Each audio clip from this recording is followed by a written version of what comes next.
वाहिगुरू जी का खालसा वाहिगुरू जी की फतेह। अस्सलाम वालेकुम आदाब बरजमा थोड़ी होस्ट हनी मुकरत मैं टीवी फॉर दे सारे दर्शकों ते ਸਰੋਤਿਆਂ ਨੂੰ जी आए कहती हाँ प्रोग्राम सच्चो सच विच ਜਿਹੜੇ इस प्रोग्राम नाल देशां विदेशां तो जुड़ चुके ने। खालसाना फेयर सेंटर ਦੇ ਸੰਚਾਲਕ ਡਾਕਟਰ ਅਮਰਜੀਤ ਸਿੰਘ ਜੀ ਸਟੂਡੀਓ 'ਚ ਮੇਰੇ ਨਾਲ ਮੌਜੂਦ ਨੇ। ਆਓ ਉਹਨਾਂ ਨਾਲ ਗੱਲਬਾਤ ਕਰਕੇ ਆਏ ਦੇ ਇਸ਼ੂਜ਼ ਉੱਪਰ ਉਹਨਾਂ ਤੋਂ ਉਹਨਾਂ ਦਾ ਤਬਸਰਾ ਜਾਣਦੇ ਹਾਂ। ਜੀ ਰਾਜ ਸਾਹਿਬ ਵਾਹਿਗੁਰੂ ਜੀ ਕਾ ਖਾਲਸਾ ਵਾਹਿਗੁਰੂ ਜੀ ਕੀ ਫਤਿਹ।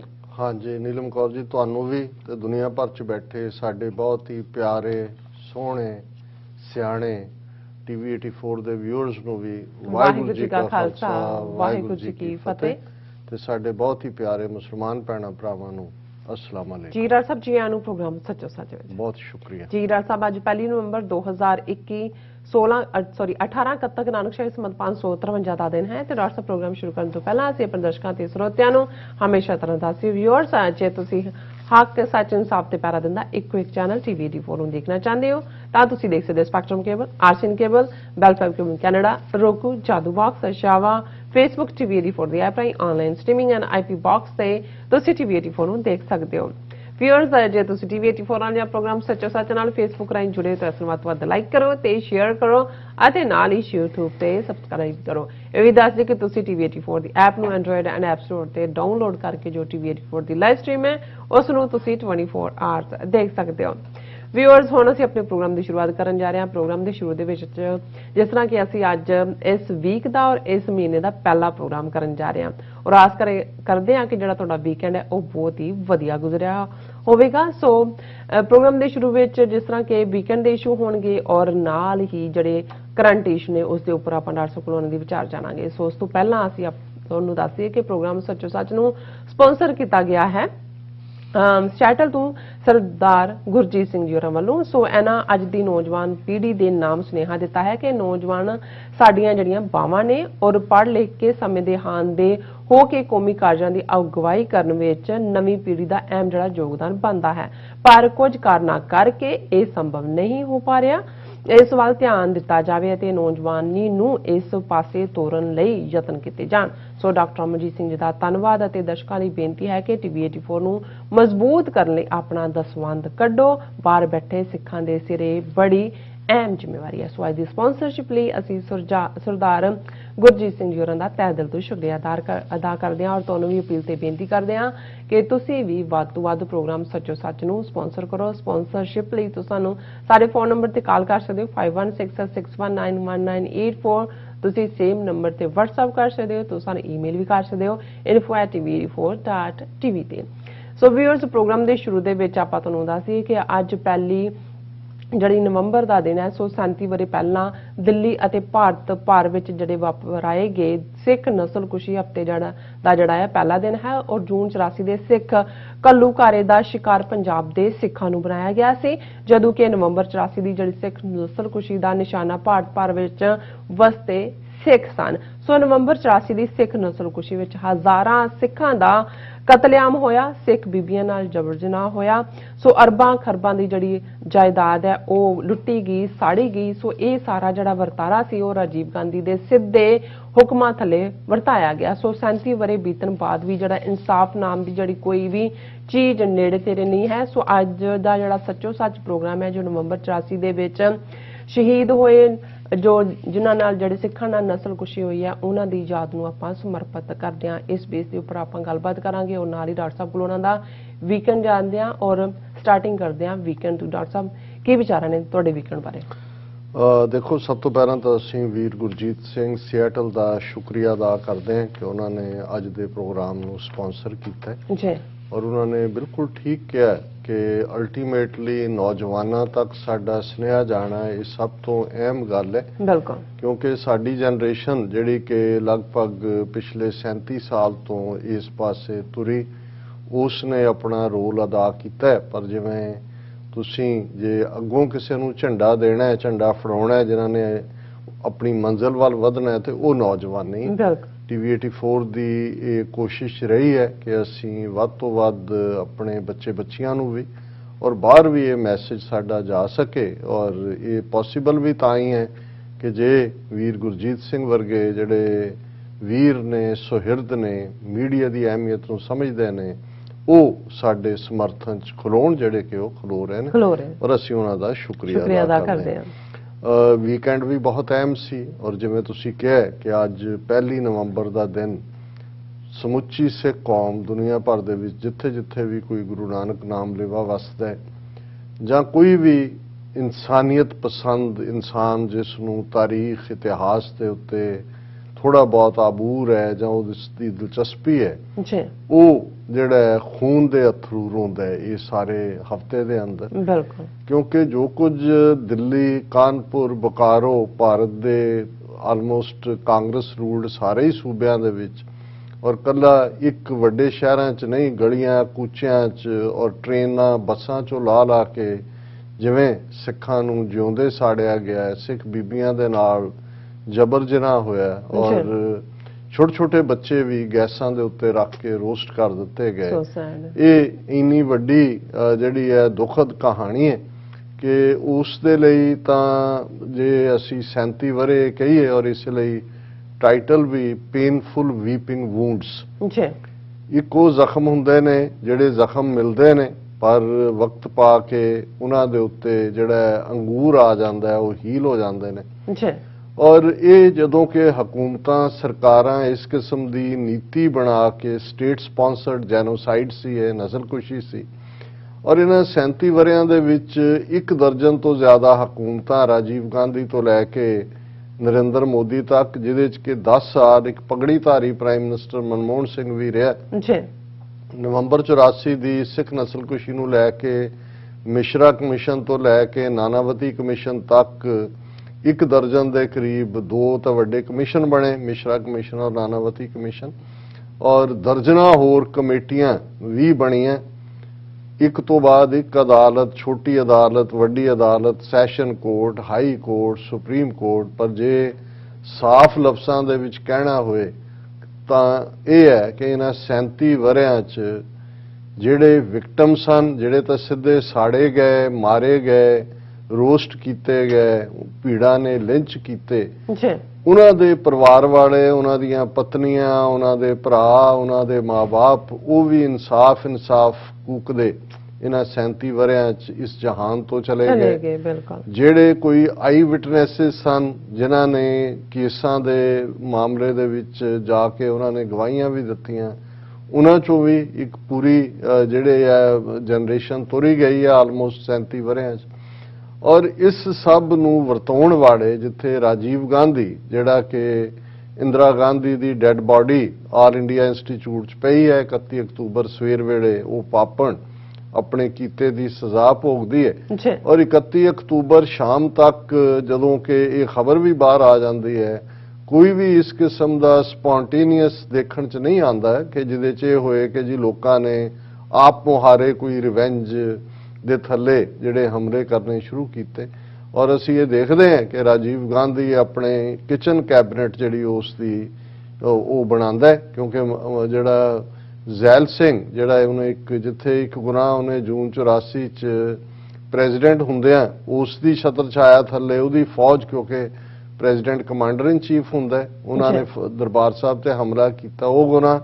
ਦੂਸਰਾ ਗੁਨਾਹ ਕਿ ਰਾਜੀਵ ਗਾਂਧੀ ਜਿਹੜਾ ਕਿ ਕੋਈ ਮਿਨਿਸਟਰ ਵੀ ਨਹੀਂ ਸੀ ਇੰਦਰਾ ਗਾਂਧੀ ਦੀ ਕੈਬਨਿਟ 'ਚ, ਕੋਈ ਗਵਰਨਮੈਂਟ ਦੀ ਜਾਂ ਇੰਟਰਿਮ ਗਵਰਨਮੈਂਟ ਨਹੀਂ ਬਣਾਈ ਗਈ, ਕੋਈ ਮੀਟਿੰਗ ਨਹੀਂ ਹੋਈ ਔਰ ਉਹਨੇ ਰਾਜੀਵ ਗਾਂਧੀ ਨੂੰ ਸਿੱਧੇ ਤੌਰ ਦੇ ਉੱਤੇ ਹੀ ਜਿਹੜੀ ਹੈ ਪ੍ਰਾਈਮ ਮਿਨਿਸਟਰ ਦੇ ਅਹੁਦੇ ਦਾ ਹਲਫ ਦਿੱਤਾ ਔਰ ਉਹਨੇ ਆਪਣੇ ਸਾਰੀ ਕਾਤਲ ਟੋਲਾ ਸਜਨ ਕੁਮਾਰ, ਜਗਦੀਸ਼ ਟਾਈਟਲਰ, HKL ਭਗਤ ਔਰ ਲਲਿਤ ਮਾਕਨ, ਇਹ ਸਾਰੀ ਕਰਾਊਡ ਜਿਹੜੀ ਹੈ ਇਕੱਠੀ ਕਰਕੇ ਉਹਨਾਂ ਨੂੰ ਇਹ ਕਿਹਾ ਕਿ ਭਾਈ ਤੁਸੀਂ ਇੱਥੇ ਕੀ ਕਰ ਰਹੇ ਹੋ, ਔਰ ਅਮਿਤਾਭ ਬੱਚਨ ਜ਼ਾਹਰਾ ਤੌਰ ਤੇ ਕਿ ਜਾਓ ਜਿਹੜਾ ਇਹਨਾਂ ਦੇ ਖੂਨ ਦੇ ਛਿੱਟੇ ਜਿਹੜੇ ਨੇ ਇੰਦਰਾ ਗਾਂਧੀ ਦੇ ਕਾਤਲਾਂ ਦੇ ਘਰਾਂ ਤੱਕ ਪਹੁੰਚਾਓ। ਔਰ ਨਤੀਜੇ ਦੇ ਤੌਰ ਤੇ ਅਸੀਂ ਦੇਖਦੇ ਹਾਂ ਕਿ ਜਿਹੜੀ ਨਸਲਕੁਸ਼ੀ ਅਦਰਵਾਈਜ਼ ਵੀ ਇੰਦਰਾ ਗਾਂਧੀ ਨੇ ਪਲਾਨ ਕੀਤੀ ਹੋਈ ਸੀ, ਨਵੰਬਰ ਦੇ ਮਹੀਨੇ ਗੁਰੂ ਨਾਨਕ ਸਾਹਿਬ ਦੇ ਪ੍ਰਕਾਸ਼ ਪੁਰਬ ਦੇ ਮੌਕੇ ਭਾਰਤ ਭਰ 'ਚ ਕੀਤਾ ਜਾਣਾ ਸੀ, ਜਿਸ ਦੀ ਭਿਣਕ ਵੀ ਸ਼ਹੀਦ ਬੇਅੰਤ ਸਿੰਘ ਨੂੰ ਲੱਗੀ, ਕਿਉਂਕਿ ਇਹ ਹੁਣ ਮੈਂਸ਼ਨ ਹੁੰਦਾ ਹੈ ਕਿ ਵੀ ਇਕੱਲਾ ਜੂਨ 84 ਦਾ ਘੱਲੂਕਾਰਾ ਨਹੀਂ, ਨਵੰਬਰ ਦੇ ਵਿੱਚ ਭਾਰਤ ਭਰ ਦੇ ਵਿੱਚ ਗੁਰਦੁਆਰਿਆਂ ਤੇ ਹਮਲੇ ਕਰਕੇ, ਜਿਵੇਂ ਉਹਨਾਂ ਨੇ 3 ਜੂਨ ਦਾ ਦਿਨ ਚੁਣਿਆ ਸੀ ਪੰਜਾਬ 'ਚ ਜਦੋਂ ਕਿ ਸਭ ਤੋਂ ਜ਼ਿਆਦਾ ਸੰਗਤਾਂ ਗੁਰਦੁਆਰਿਆਂ 'ਚ ਸਨ ਹਮਲਾ ਕਰਨ ਦਾ, ਇਸੇ ਤਰ੍ਹਾਂ ਨਵੰਬਰ ਨੂੰ ਗੁਰੂ ਨਾਨਕ ਸਾਹਿਬ ਦਾ ਪ੍ਰਕਾਸ਼ ਪੁਰਬ ਜਿਹੜਾ ਸ਼ਾਇਦ ਉਹ ਸਾਲ 8 ਜਾਂ 9 ਨਵੰਬਰ ਨੂੰ ਸੀ, ਬਿਲਕੁਲ ਇਹ ਸਾਰੇ ਗੁਰਦੁਆਰਿਆਂ 'ਚ ਹਮਲੇ ਕੀਤੇ ਜਾਣੇ ਸੀ। ਜੀ ਸੋ ਉਹਨਾਂ ਦੀਆਂ ਉਹਦੇ ਕੋਲ ਵੋਟਰ ਲਿਸਟਾਂ ਵੀ ਸੀ, ਕਿੱਥੇ ਕਿੱਥੇ ਕੌਣ ਰਹਿੰਦਾ ਹੈ, ਸਿੱਖਾਂ ਦੀ ਆਬਾਦੀ ਕਿੱਥੇ ਕਿੱਥੇ ਜਿਹੜੀ ਹੈ ਜੇ, ਕਿਉਂਕਿ ਦਿੱਲੀ ਵਰਗੇ ਸ਼ਹਿਰ 'ਚ ਜੇ ਵੱਡੇ ਘਰ ਨੇ 10 ਮੰਜ਼ਲਾਂ ਨੇ ਤਾਂ ਉਹਨਾਂ ਨੂੰ ਪਤਾ ਸੀ ਕਿ ਚੌਥੀ ਮੰਜ਼ਲ ਤੇ ਸਿੱਖ ਹੈ।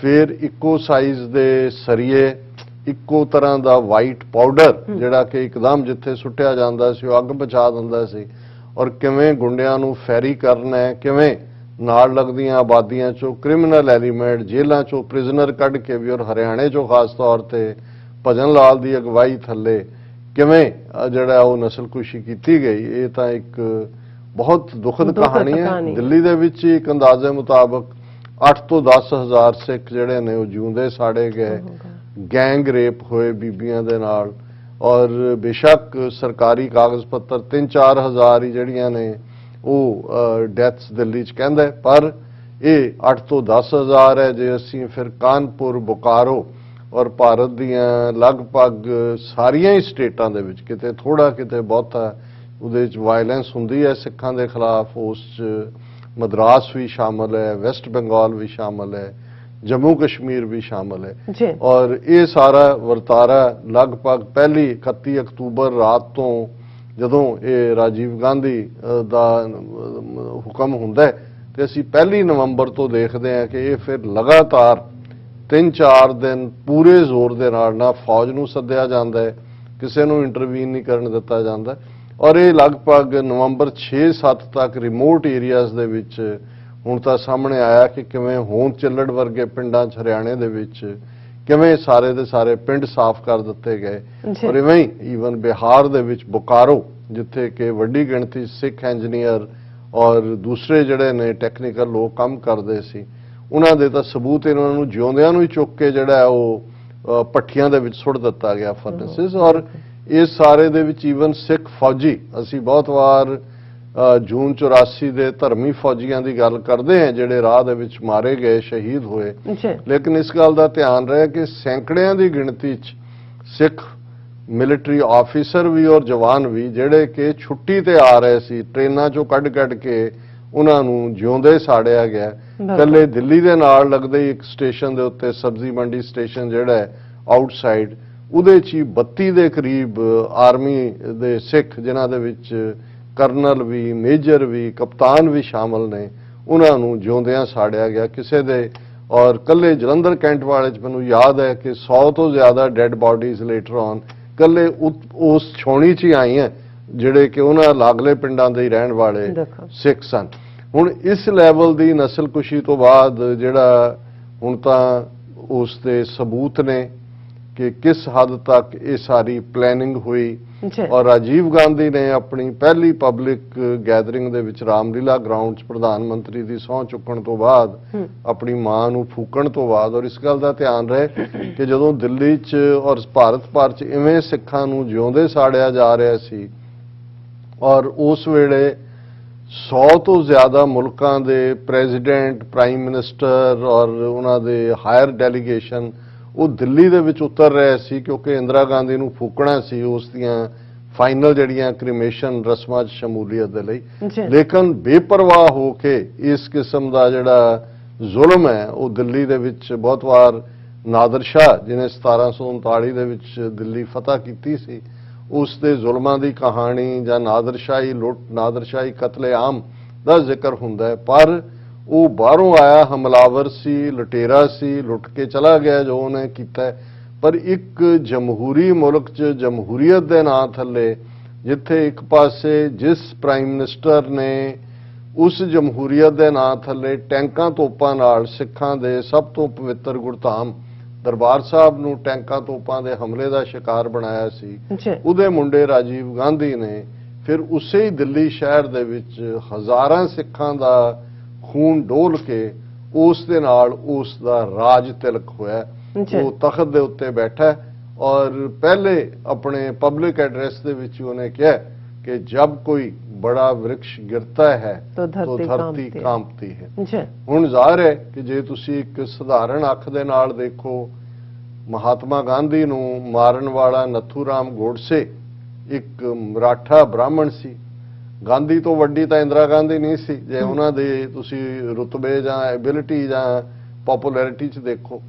ਲੇਕਿਨ ਕਿਸੇ ਨੇ ਨਥੂਰਾਮ ਗੋਡਸਾ ਕਿ ਬ੍ਰਾਹਮਣ ਹੈ, ਮਰਾਠਾ ਹੈ, ਮਰਾਠਿਆਂ ਤੇ ਹਮਲੇ ਨਹੀਂ ਕੀਤੇ, ਮਹਾਰਾਸ਼ਟਰ ਦੇ ਬ੍ਰਾਹਮਣਾਂ ਨੂੰ ਨਹੀਂ ਮਾਰਿਆ ਕਿ ਮਾਰਨ ਵਾਲਾ ਇੱਕ ਬ੍ਰਾਹਮਣ ਹੈ। ਫਿਰ ਜਦੋਂ ਉਹੀ ਰਾਜੀਵ ਗਾਂਧੀ ਜਿਹਨੂੰ ਇੰਦਰਾ ਗਾਂਧੀ ਵੱਡਾ ਵ੍ਰਿਕਸ਼ ਨਜ਼ਰ ਆਉਂਦੀ ਸੀ, ਉਹਨੂੰ ਆਪਣਾ ਪੱਤੇ ਹੋਣ ਦਾ ਫਿਰ ਅਹਿਸਾਸ ਹੋਣਾ ਚਾਹੀਦਾ ਹੈ। ਜਦੋਂ ਉਹਦੇ ਜ਼ੁਲਮਾਂ ਦਾ ਸ਼ਿਕਾਰ ਇੱਕ ਤਾਮਿਲ ਬੀਬੀ ਨੇ ਜਿਨ੍ਹਾਂ ਦੇ ਪਰਿਵਾਰਾਂ ਨੇ ਸਫਰ ਕੀਤਾ ਸੀ ਜਦੋਂ ਰਾਜੀਵ ਗਾਂਧੀ ਨੇ ਸ੍ਰੀਲੰਕਾ ਦੇ ਵਿੱਚ ਪੀਸ ਕੀਪਿੰਗ ਫੋਰਸ ਦੇ ਨਾਂ ਥੱਲੇ ਯੂਨੀਫਾਰਮਡ ਗੁੰਡੇ ਭੇਜੇ ਸੀ ਭਾਰਤੀ ਫੌਜ ਦੇ, ਔਰ ਧੇਨੂ ਨੇ ਜਿਹਨੇ ਰਾਜੀਵ ਗਾਂਧੀ ਨੂੰ ਜਿਹੜਾ ਉਹ ਆਤਮਘਾਤੀ ਬੰਬ ਦੇ ਨਾਲ ਉਡਾਇਆ, ਹੁਣ ਤਾਮਿਲਨਾਡੂ ਦੇ ਵਿੱਚ ਉਹਨੂੰ ਮਾਰਿਆ ਜਾਂਦਾ ਹੈ। ਮਾਰਨ ਵਾਲੀ ਇੱਕ ਤਾਮਿਲ ਬੀਬੀ ਹੈ, ਲੇਕਿਨ ਕਿਸੇ ਤਾਮਿਲ ਦੇ ਕਿਸੇ ਨੇ ਕੋਈ ਚਪੇੜ ਨਹੀਂ ਮਾਰੀ ਕਿ ਭਾਈ ਤੁਸੀਂ ਜਿਹੜਾ ਇਹ ਇੰਨਾ ਮਿਸਟਰ ਕਲੀਨ ਜਿਹਨੂੰ ਰੁਤਬਾ ਦਿੱਤਾ ਹੋਇਆ ਸੀ ਮੀਡੀਆ ਨੇ ਕਿ ਭਾਈ ਉਹਦਾ ਅੰਤ ਕੀਤਾ।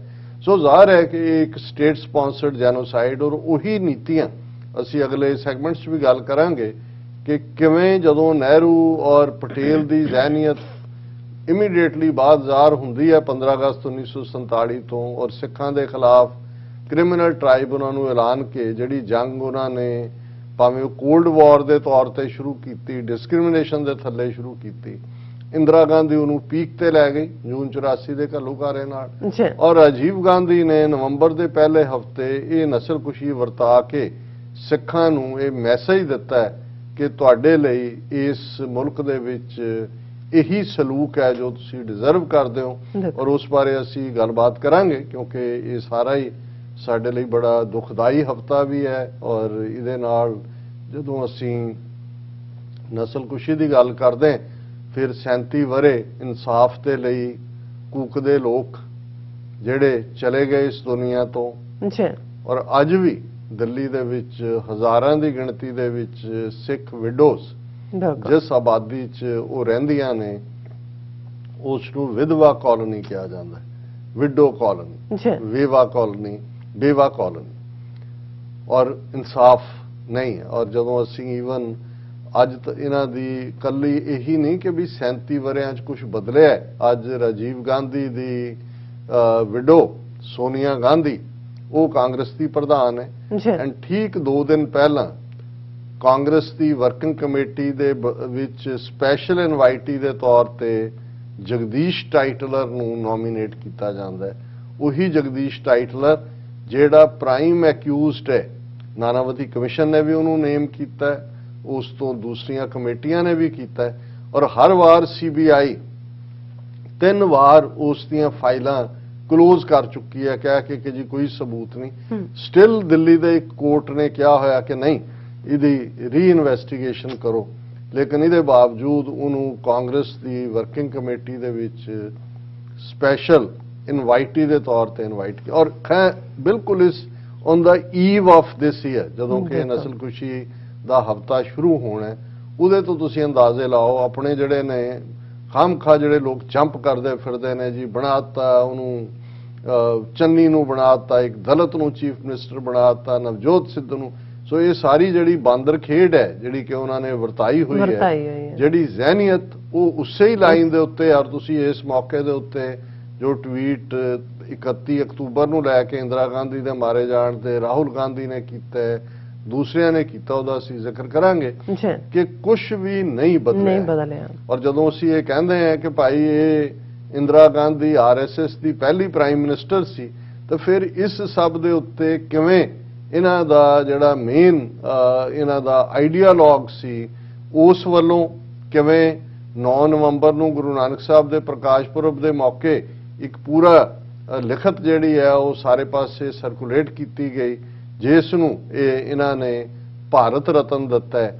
RSS ਆਈਡੀਆਲੋਗ ਨੂੰ ਉਹਨੇ ਜਸਟੀਫਾਈ ਕੀਤਾ ਕਿ ਇਹ ਸਿੱਖਾਂ ਨਾਲ ਹੋਣਾ ਜ਼ਰੂਰੀ ਸੀ, ਔਰ ਸਿੱਖਾਂ ਨੂੰ ਉਹਨੇ ਐਡਵਾਈਜ਼ ਕੀਤਾ ਕਿ ਵੀ ਤੁਸੀਂ ਜਿਹੜਾ ਹੈ ਇਸ ਨੂੰ ਜਿਹੜਾ ਭਾਣਾ ਮੰਨੋ ਕਿਉਂਕਿ ਤੁਸੀਂ ਇਹ ਡਿਜ਼ਰਵ ਕਰਦੇ ਸੀ, ਤੁਸੀਂ ਆਪਣੇ ਆਪ ਨੂੰ ਹਿੰਦੂਆਂ ਤੋਂ ਵੱਖਰੇ ਕਹਿਣਾ ਸ਼ੁਰੂ ਕਰਤਾ ਸੀ, ਇਹ ਤੁਹਾਨੂੰ ਸਬਕ ਸਿਖਾਉਣ ਦੇ ਲਈ ਇਹ ਬੜਾ ਜ਼ਰੂਰੀ ਸੀ।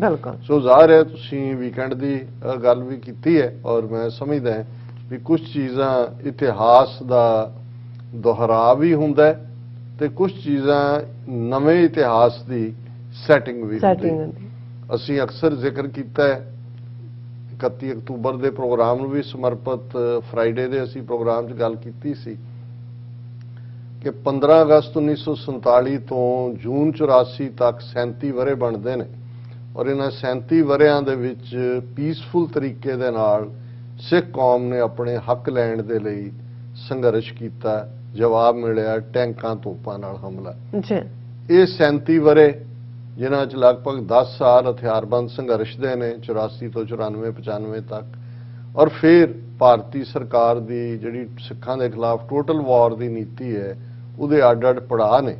ਪਰ ਠੀਕ 37 ਵਰ੍ਹੇ ਬਾਅਦ ਇੱਕ ਜਿਹੜਾ ਅਮਲ ਜਿਸ ਨੂੰ ਸਿੱਖਸ ਫਾਰ ਜਸਟਿਸ ਨੇ ਲੀਡ ਕੀਤਾ ਹੈ ਰੈਫਰੈਂਡਮ 2020 ਦੇ ਨਾਂ ਥੱਲੇ, ਜਦੋਂ 31 ਅਕਤੂਬਰ ਨੂੰ ਦੁਨੀਆ ਭਰ ਦੇ ਵਿੱਚ ਸਿੱਖ ਸ਼ਹੀਦ ਬੇਅੰਤ ਸਿੰਘ ਦੀ ਯਾਦ ਮਨਾ ਰਹੇ ਸੀ ਔਰ ਖਾਸ ਤੌਰ ਤੇ ਜਿੱਥੇ ਇੱਕ ਪ੍ਰਾਈਡ ਦੀ ਮੂਮੈਂਟ ਵੀ ਸੀ ਕਿ ਜੂਨ 84 ਦੇ ਘੱਲੂਘਾਰੇ ਦਾ ਬਦਲਾ ਲਿਆ ਸ਼ਹੀਦ ਭਾਈ ਬੇਅੰਤ ਸਿੰਘ, ਭਾਈ ਸਤਵੰਤ ਸਿੰਘ, ਭਾਈ ਕੇਰ ਸਿੰਘ ਨੇ, ਉੱਥੇ ਇੰਗਲੈਂਡ ਦੇ ਵਿੱਚ ਲੰਡਨ ਸ਼ਹਿਰ 'ਚ ਕੁਈਨ ਐਲਿਜ਼ਾਬੈਥ ਸੈਂਟਰ 'ਚ ਰੈਫਰੈਂਡਮ 2020 ਦੀਆਂ ਵੋਟਾਂ ਦਾ ਆਗਾਜ਼ ਹੋਇਆ। ਦਰਸ਼ਕ ਸਕਰੀਨ ਤੇ ਦੇਖ ਸਕਦੇ ਨੇ ਕਿ ਕਿਵੇਂ ਹਜ਼ਾਰਾਂ ਦੀ ਗਿਣਤੀ ਦੇ ਵਿੱਚ ਸਿੱਖ ਸੰਗਤਾਂ ਉਸ ਰੈਫਰੈਂਡਮ 'ਚ ਵੋਟ ਪਾਉਣ ਦੇ ਲਈ ਹਾਜ਼ਰ ਹੋਈਆਂ। ਬੱਸਾਂ ਦੇ ਵਿੱਚ ਭਰ ਕੇ ਸਿੱਖ ਸੰਗਤਾਂ ਜਿਹੜੀਆਂ ਨੇ ਉਹ ਸਵੇਰੇ ਅਰਲੀ ਆਵਰਸ ਤੋਂ ਹੀ ਆਉਣੀਆਂ ਸ਼ੁਰੂ ਹੋਈਆਂ ਔਰ ਇਹ ਇੱਕ ਆਪਣੇ ਆਪ ਦੇ ਵਿੱਚ, ਔਰ ਇਹਨੂੰ ਤੁਸੀਂ ਭਾਰਤੀ ਮੀਡੀਆ 'ਚ ਆਲਮੋਸਟ ਇਸ ਖਬਰ ਨੂੰ ਗਾਇਬ ਦੇਖੋਗੇ। ਪਾਕਿਸਤਾਨੀ ਮੀਡੀਆ 'ਚ ਥੋੜੀ ਬਹੁਤ ਕਵਰੇਜ ਹੈ ਲੇਕਿਨ ਸੋਸ਼ਲ ਮੀਡੀਆ ਤੇ ਜ਼ਾਹਰ ਹੈ ਅੱਜ ਤੁਸੀਂ ਹਕੀਕਤ ਨੂੰ ਕਿੰਨਾ ਕੁ ਲੁਕੋ ਸਕਦੇ ਹੋ। ਸੋ ਅਸੀਂ ਇਹ ਸਮਝਦੇ ਹਾਂ ਵੀ ਇਹ ਵੀ ਇੱਕ ਇਤਿਹਾਸਕ ਦਿਨ ਬਣ ਗਿਆ ਇਸ ਹਵਾਲੇ ਦੇ ਨਾਲ। ਔਰ ਮੈਂ ਕਿਉਂਕਿ ਇੱਥੇ ਅਸੀਂ ਦੱਸਿਆ ਸੀ ਫਰਾਈਡੇ ਨੂੰ ਕਿ ਐਤਵਾਰ ਦਾ ਦੀਵਾਨ ਗੁਰਦੁਆਰਾ ਫਲਸ਼ਿੰਗ ਪਾਰਸਨ ਬੁਲੇਵਾਰਡ ਦੇ ਉੱਤੇ ਈਸਟ ਕੋਸਟ ਸਿੱਖ ਕੋਆਰਡੀਨੇਸ਼ਨ ਕਮੇਟੀ, ਦੁਆਬਾ ਸਿੱਖ ਐਸੋਸੀਏਸ਼ਨ ਔਰ ਫਲਸ਼ਿੰਗ ਮੈਨੇਜਮੈਂਟ ਦੇ 2 ਗੁਰਦੁਆਰਾ ਸਾਹਿਬ ਜਿਨ੍ਹਾਂ ਦਾ ਪ੍ਰਬੰਧ ਕਰਦੇ ਨੇ ਉਹਨਾਂ ਵੱਲੋਂ ਔਰ ਜਿਹਦੇ 'ਚ ਲਗਭਗ ਸਾਰੀਆਂ ਹੀ ਸਿੱਖ ਜਥੇਬੰਦੀਆਂ ਜਿਹੜੀਆਂ ਖਾਲਿਸਤਾਨ ਦੀਆਂ ਝੰਡਾ ਬਰਦਾਰ ਨੇ ਉਹਨਾਂ ਦੇ ਨੁਮਾਇੰਦੇ ਵੀ ਪਹੁੰਚੇ ਹੋਏ ਸੀ। ਉੱਥੇ ਦੀਵਾਨ ਸੀ ਔਰ TV 84 ਦੀ ਟੀਮ ਨੇ ਇਸ ਨੂੰ ਕਵਰ ਵੀ ਕੀਤਾ ਔਰ ਅਸੀਂ ਉਸ ਨੂੰ ਦਿਖਾਵਾਂਗੇ ਵੀ ਮੋਸਟ ਲਾਈਕਲੀ ਥਰਸਡੇ ਨੂੰ ਜਿਹੜਾ ਉਹ ਦਿਖਾਇਆ ਜਾਏਗਾ। ਔਰ ਉਸ ਦਿਨ ਵੀ ਕਿਉਂਕਿ 31 ਅਕਤੂਬਰ ਦਾ ਹੀ ਦਿਨ ਸੀ ਔਰ ਮੈਂ ਆਪਣੇ ਐਡਰੈਸ ਦੇ ਵਿੱਚ ਵੀ ਇਹ ਕਿਹਾ ਸੀ ਕਿ ਅੱਜ ਇਤਿਹਾਸਕ ਦਿਨ ਹੈ ਕਿ ਇੰਗਲੈਂਡ ਦੇ ਵਿੱਚ ਉਹੀ ਲੰਡਨ ਸ਼ਹਿਰ, ਉਹੀ UK, ਉਹੀ ਬ੍ਰਿਟਿਸ਼ਰਸ ਜਿਨ੍ਹਾਂ ਨੇ 1849 ਦੇ ਵਿੱਚ ਧੋਖੇ ਦੇ ਨਾਲ ਜਿਹੜਾ ਸ਼ਾਹ ਮੁਹੰਮਦ ਦਾ ਇੱਕ ਸਰਕਾਰ ਬਾਜੋਂ ਫੌਜਾਂ ਜਿੱਤ ਕੇ ਅੰਤ ਨੂੰ ਹਾਰੀਆਂ ਨੇ, ਸਿੱਖ ਰਾਜ ਖੋਇਆ ਸੀ। ਉਹੀ ਬ੍ਰਿਟਿਸ਼ ਸਾਮਰਾਜ ਜਿਹੜਾ 15 ਅਗਸਤ 1947 ਨੂੰ ਉਸ ਖਿੱਤੇ ਨੂੰ ਵੰਡ ਕੇ 2 ਮੁਲਕਾਂ ਦੇ ਵਿੱਚ ਭਾਰਤ ਔਰ ਪਾਕਿਸਤਾਨ ਸਿੱਖਾਂ ਨੂੰ ਇੰਦਾ ਲਰਚ ਛੱਡ ਕੇ ਬ੍ਰਾਹਮਣਵਾਦੀਆਂ ਦੇ ਹਵਾਲੇ ਕਰਕੇ ਆ ਗਿਆ ਉਸੇ ਹੀ ਇੰਗਲੈਂਡ ਦੀ ਧਰਤੀ ਦੇ ਉੱਤੇ। ਔਰ ਉਦੋਂ ਵੀ ਇਹੀ ਜਿਹੜੀ ਅੱਜ 100 ਸਾਲ ਨੂੰ ਟੁਕੀ ਹੋਈ ਮਾਈ ਹੈ ਕੁਈਨ ਜਿਹੜੀ ਐਲਿਜ਼ਾਬੈਥ, ਇਹੀ ਜਿਹੜੀ ਹੈ ਉਦੋਂ ਵੀ ਕੁਈਨ ਸੀ, ਉਸ ਤੋਂ ਪਹਿਲਾਂ ਬਣ ਚੁੱਕੀ ਸੀ ਔਰ ਉਹਦੀਆਂ ਅੱਖਾਂ ਦੇ ਸਾਹਮਣੇ ਉਹ ਇਹ ਵੀ ਦੇਖ ਰਹੀ ਹੈ ਕਿ ਭਾਈ ਇਹ ਵੀ ਮੈਂ ਸਮਝਦਾ ਵੀ ਇਹ ਸਿੰਬੋਲਿਜ਼ਮ ਬੜਾ ਇੰਪੋਰਟੈਂਟ ਹੁੰਦਾ ਹੈ। ਇਹ ਵੋਟਾਂ ਕਿਤੇ ਵੀ ਸ਼ੁਰੂ ਹੋ ਸਕਦੀਆਂ ਸੀ ਪਰ ਸਿੱਖਸ ਫਾਰ ਜਸਟਿਸ ਨੇ ਜਿਨ੍ਹਾਂ ਕੋਲ ਸੈਂਸ ਆਫ ਹਿਸਟਰੀ ਵੀ ਹੈ ਔਰ ਜਿਨ੍ਹਾਂ ਨੇ ਇਸ ਗੱਲ ਨੂੰ ਸਮਝਦੇ ਆ ਕਿ ਕਿੱਥੋਂ ਕੀ ਮੈਸੇਜ ਜਾਣਾ ਚਾਹੀਦਾ ਔਰ ਇਹ ਵੀ ਇੱਕ ਇਤਫਾਕ ਹੈ ਕਿ ਜਦੋਂ ਇੱਕ ਪਾਸੇ ਇਹਨਾਂ ਵੋਟਾਂ ਦਾ ਰੈਫਰੈਂਡਮ 2020 ਦਾ ਉਸੇ ਹੀ ਸੈਂਟਰ ਦੇ ਵਿੱਚ ਪਈਆਂ ਕੁਈਨ ਐਲਿਜ਼ਾਬੈਥ ਸੈਂਟਰ ਜਿੱਥੇ ਉਹ ਰਾਣੀ ਜਿਹੜੀ ਬੈਠੀ ਹੈ ਔਰ ਇਹ ਇੱਕ ਕੁਦਰਤੀ UK ਦੇ ਵਿੱਚ ਕਲਾਈਮੇਟ ਸਮਿਟ ਹੋ ਰਹੀ ਹੈ ਗਲਾਸਗੋ ਦੇ ਵਿੱਚ ਸਕਾਟਲੈਂਡ ਔਰ ਇਸ ਗੱਲ ਦਾ ਧਿਆਨ ਰਹੇ ਵੀ ਇਹ ਹੀ ਉਹ ਸਕਾਟਲੈਂਡ ਹੈ ਜਿਹੜਾ UK ਤੋਂ ਅੱਡ ਹੋਣਾ ਚਾਹੁੰਦਾ ਹੈ। ਆਲਰੇਡੀ ਜਿਹੜੀ ਹੈ ਉਹਨਾਂ ਨੇ ਇਸ ਦੇ ਉੱਤੇ ਆਪਣਾ ਰੈਫਰੈਂਡਮ ਕਰਵਾਇਆ ਜਿਹੜਾ ਬੇਸ਼ੱਕ 2-3% ਦੇ ਨਾਲ ਰਹਿ ਗਿਆ ਪਰ ਉਹਨਾਂ ਦੀ ਫਸਟ ਮਿਨਿਸਟਰ ਜਿਹੜੀ ਹੈ ਉਹਨੇ ਐਲਾਨ ਕੀਤਾ ਜਿਹਨੂੰ ਪ੍ਰਾਈਮ ਮਿਨਿਸਟਰ ਨੂੰ ਉੱਥੇ ਫਸਟ ਮਿਨਿਸਟਰ ਕਿ ਅਸੀਂ ਇੱਥੇ ਕਰਵਾਵਾਂਗੇ। ਸੋ ਜਦੋਂ ਦੁਨੀਆ ਦੇ ਪਾਵਰਫੁਲ ਨੇਸ਼ਨਸ ਕਿਉਂਕਿ ਕਲਾਈਮੇਟ ਸਮਿਟ ਕਲਾਈਮੇਟ ਕਿ ਕਿਸ ਹੱਦ ਤੱਕ ਜਿਹੜਾ ਅਸੀਂ खुद ही इंसान ने बंदे ने इन्नी कि ਅਸੀਂ ਕਾਰਬਨ ਐਮਿਸ਼ਨ ਕੀਤੀ ਹੈ कि सारा गंदड़ा कर दिता एनवायरनमेंट, टैंपरेचर वध रहा है, कुदरती आपदावां आ रही ने हुण। हालांकि बहुत सारे पेरिस एग्रीमेंट सी, इस तो पहला फिर कोविड-19 आया, पिछले साल नहीं हो सके, पर जो गल्लां बातां उस पेरिस एग्रीमेंट च होईयां सी, ट्रंप तो वैसे उन्हें विदड्रॉ कर लिया, पर उहदे चों कुछ भी लागू नहीं किया, वेरी लिटल। और यही कारण है कि जिहड़ी यंग एनवायरनमेंटलिस्ट ग्रेटा थर्नसबर्ग, उन्हें जदों उन्हें सारे लीडरां नूं एड्रैस किया, जो शर्म उन्हें दित्ती उहदी 2.5-3 मिनट की स्पीच, उन्हें हर गल कह के जो उस पेरिस एग्रीमेंट से उन्हें कहा बला बला बला, उन्हें कहा बला बला बला बला बला 5 बार उन्हें बला बला कहा। उन्हें कहा भी तुसी झूठे हो, so called world leader, so called हो भी तुसी आ कीता और तुसी तबाही का कारण। और यूनाइटेड नेशन सैकटरी जनरल ने भी बड़ा पावरफुली कहा, उन्हें कहा कि असी इस प्लैनेट के उत्ते लोग we are digging our own graves, बिल्कुल कि असी अपनियां कबरां आप खोद रहे हैं। सो एक पासे जिथे उसे ही ग्लासगो स्कॉटलैंड दे विच दुनिया के लीडर देख रहे हैं कि उसे ही यूके दे उस वड्डे लंडन शहर दे विच क्वीन एलिजाबैथ सेंटर दे विच जिहड़ा उत्थे सिख अपना वर्डिक्ट दे रहे हैं कि भाई 75 साल जो तुसी करके इत्थे गए वो करतूत साडे सब कॉन्टीनेंट 75 साल बाद सिक्स आर बैक, और असी तुहाडी धरती ते खलो के तुहानू दस रहे हैं कि असी इन्हां दी गुलामी तो छुटकारा पा लिया और असी हुण एक आजाद खालिस्तान जिहड़ा वो हासिल करांगे। तो असी समझते हैं भी ये भी एक हिस्टोरिकल प्राउड मोमेंट है। बहुत बार जिन्हां नू पता है कि इतिहास दे विच किहड़े वाकिया माइलस्टोन हुंदे ने, मील पत्थर हुंदे ने, किन्हां दा जिक्र तुसीं जे पाकिस्तान की कायमी की असी गल देखते हैं, रहमत अली जिन्हें सब तो पहला लफज पाकिस्तान कॉइन किया, कैंब्रिज का स्टूडेंट, और उदों उन्होंने किड स्टफ कहा जाता सी, उन्हें कहा कि भी नहीं इन्हां नाल साडा गुजारे। 1930s की गल है जदों सरदार कपूर सिंह और दूसरे भी कैंब्रिज पढ़ते सी, उन्होंने साची साखी जिक्र किया और उन्होंने जिहड़ा वो लगता सी कि भी ये की है, लेकिन वही उस रहमत अली का जिहड़ा ड्रीम लगता सी वो जदों 23 मार्च 1940 नूं लाहौर डिक्लेरेशन हुंदी है, पाकिस्तान दे सोच दे उत्ते फोकस हुंदा है और 7 साल दे विच विच पाकिस्तान हकीकत बनदा है। खालिस्तान दे लई तां असीं 1849 तक उस धरती दे उत्ते 1.5 लाख मुरब्बा मील दे उत्ते एक सॉवरन नेशन दे तौर ते रहे हैं। असीं तीसरी धिर रहे हैं ब्रिटिश सारी negotiation of transfer of power वेड़े। हुण अहमक लीडरशिप 47 दौर दा ओहदा बार बार की जिक्र करिए, लेकिन इस कोई दो रावां नहीं ने कि इस सारे ने जिहड़ी ये रेफरेंडम 2020 की मुहिम है, इन्हें यह भी मैसेज दिता है कि असीं पहला 47 तो 84 तक पीसफुल अमन के तरीके नाल जिहड़ा है वो कीता है, तुसीं सानू हथियारबंद संघर्ष वल तोरिया, असीं वो भी तुहानू लड़ के दस्सिआ है, तुहाडे टीसी दे बेर असीं लाए ने, इंदिरा गांधी, वैद्या, पंजाब दा चीफ मिनिस्टर बेअंता, किन्ने होर 1700 तो ज्यादा जुल्म करने वाले पुलसीए, उन्होंने वैबसाइट ते जाके देख लो। लेकिन असीं फिर 37 वरियां बाद हुण दुनिया की कम्यूनिटी नूं दसना चाहुंदे हैं कि उदों भी वायलेंस साडी चॉइस नहीं सी, साडे ते थोपी गई सी।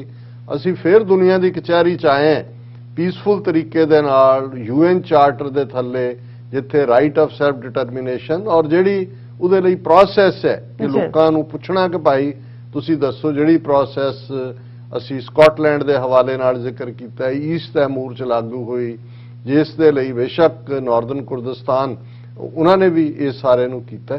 सो असीं समझते हैं भी ये एक हिस्टोरिकल मोमेंट है और इनू सैलीब्रेट करना बनता है। और जदों भी ये मुहिम जिथे जिथे वोटिंग पैटर्न होएगा, असीं अपील भी करांगे कि सिख संगतां एसर्ट करन, ये एक स्टैप फॉरवर्ड है। ठीक है नॉन बाइंडिंग है, उहदे नाल ये नहीं है भी जिहड़ा खालिस्तान बन जाना है, लेकिन ये तुहाडी कौम दी विल भी है, रिजॉल्व भी है। जदों असीं कोई मता करदे हां, मता की हुंदा है, रेजोल्यूशन हुंदा है, रिजॉल्व हुंदा है कि असीं रिजॉल्व करदे हैं कि साडी डेस्टिनी खालिस्तान है और उहनूं असीं लिबरेट करवाना है। और मैं समझदा हां कि भी जिथे इस जेनोसाइड नूं सिख कौम याद कर रही है, कैनेडा जिथे सिखां ने अपनी ਪੋਲੀਟੀਕਲ ਜਿਹੜੀ ਹੈ ਪਾਵਰ ਪੋਲੀਟੀਕਲ ਮਸਲ ਦੇ ਰੂਪ ਸਾਰੀਆਂ ਹੀ ਪਾਰਟੀਆਂ 'ਚ ਬੈਠੇ ਹੋਏ ਨੇ।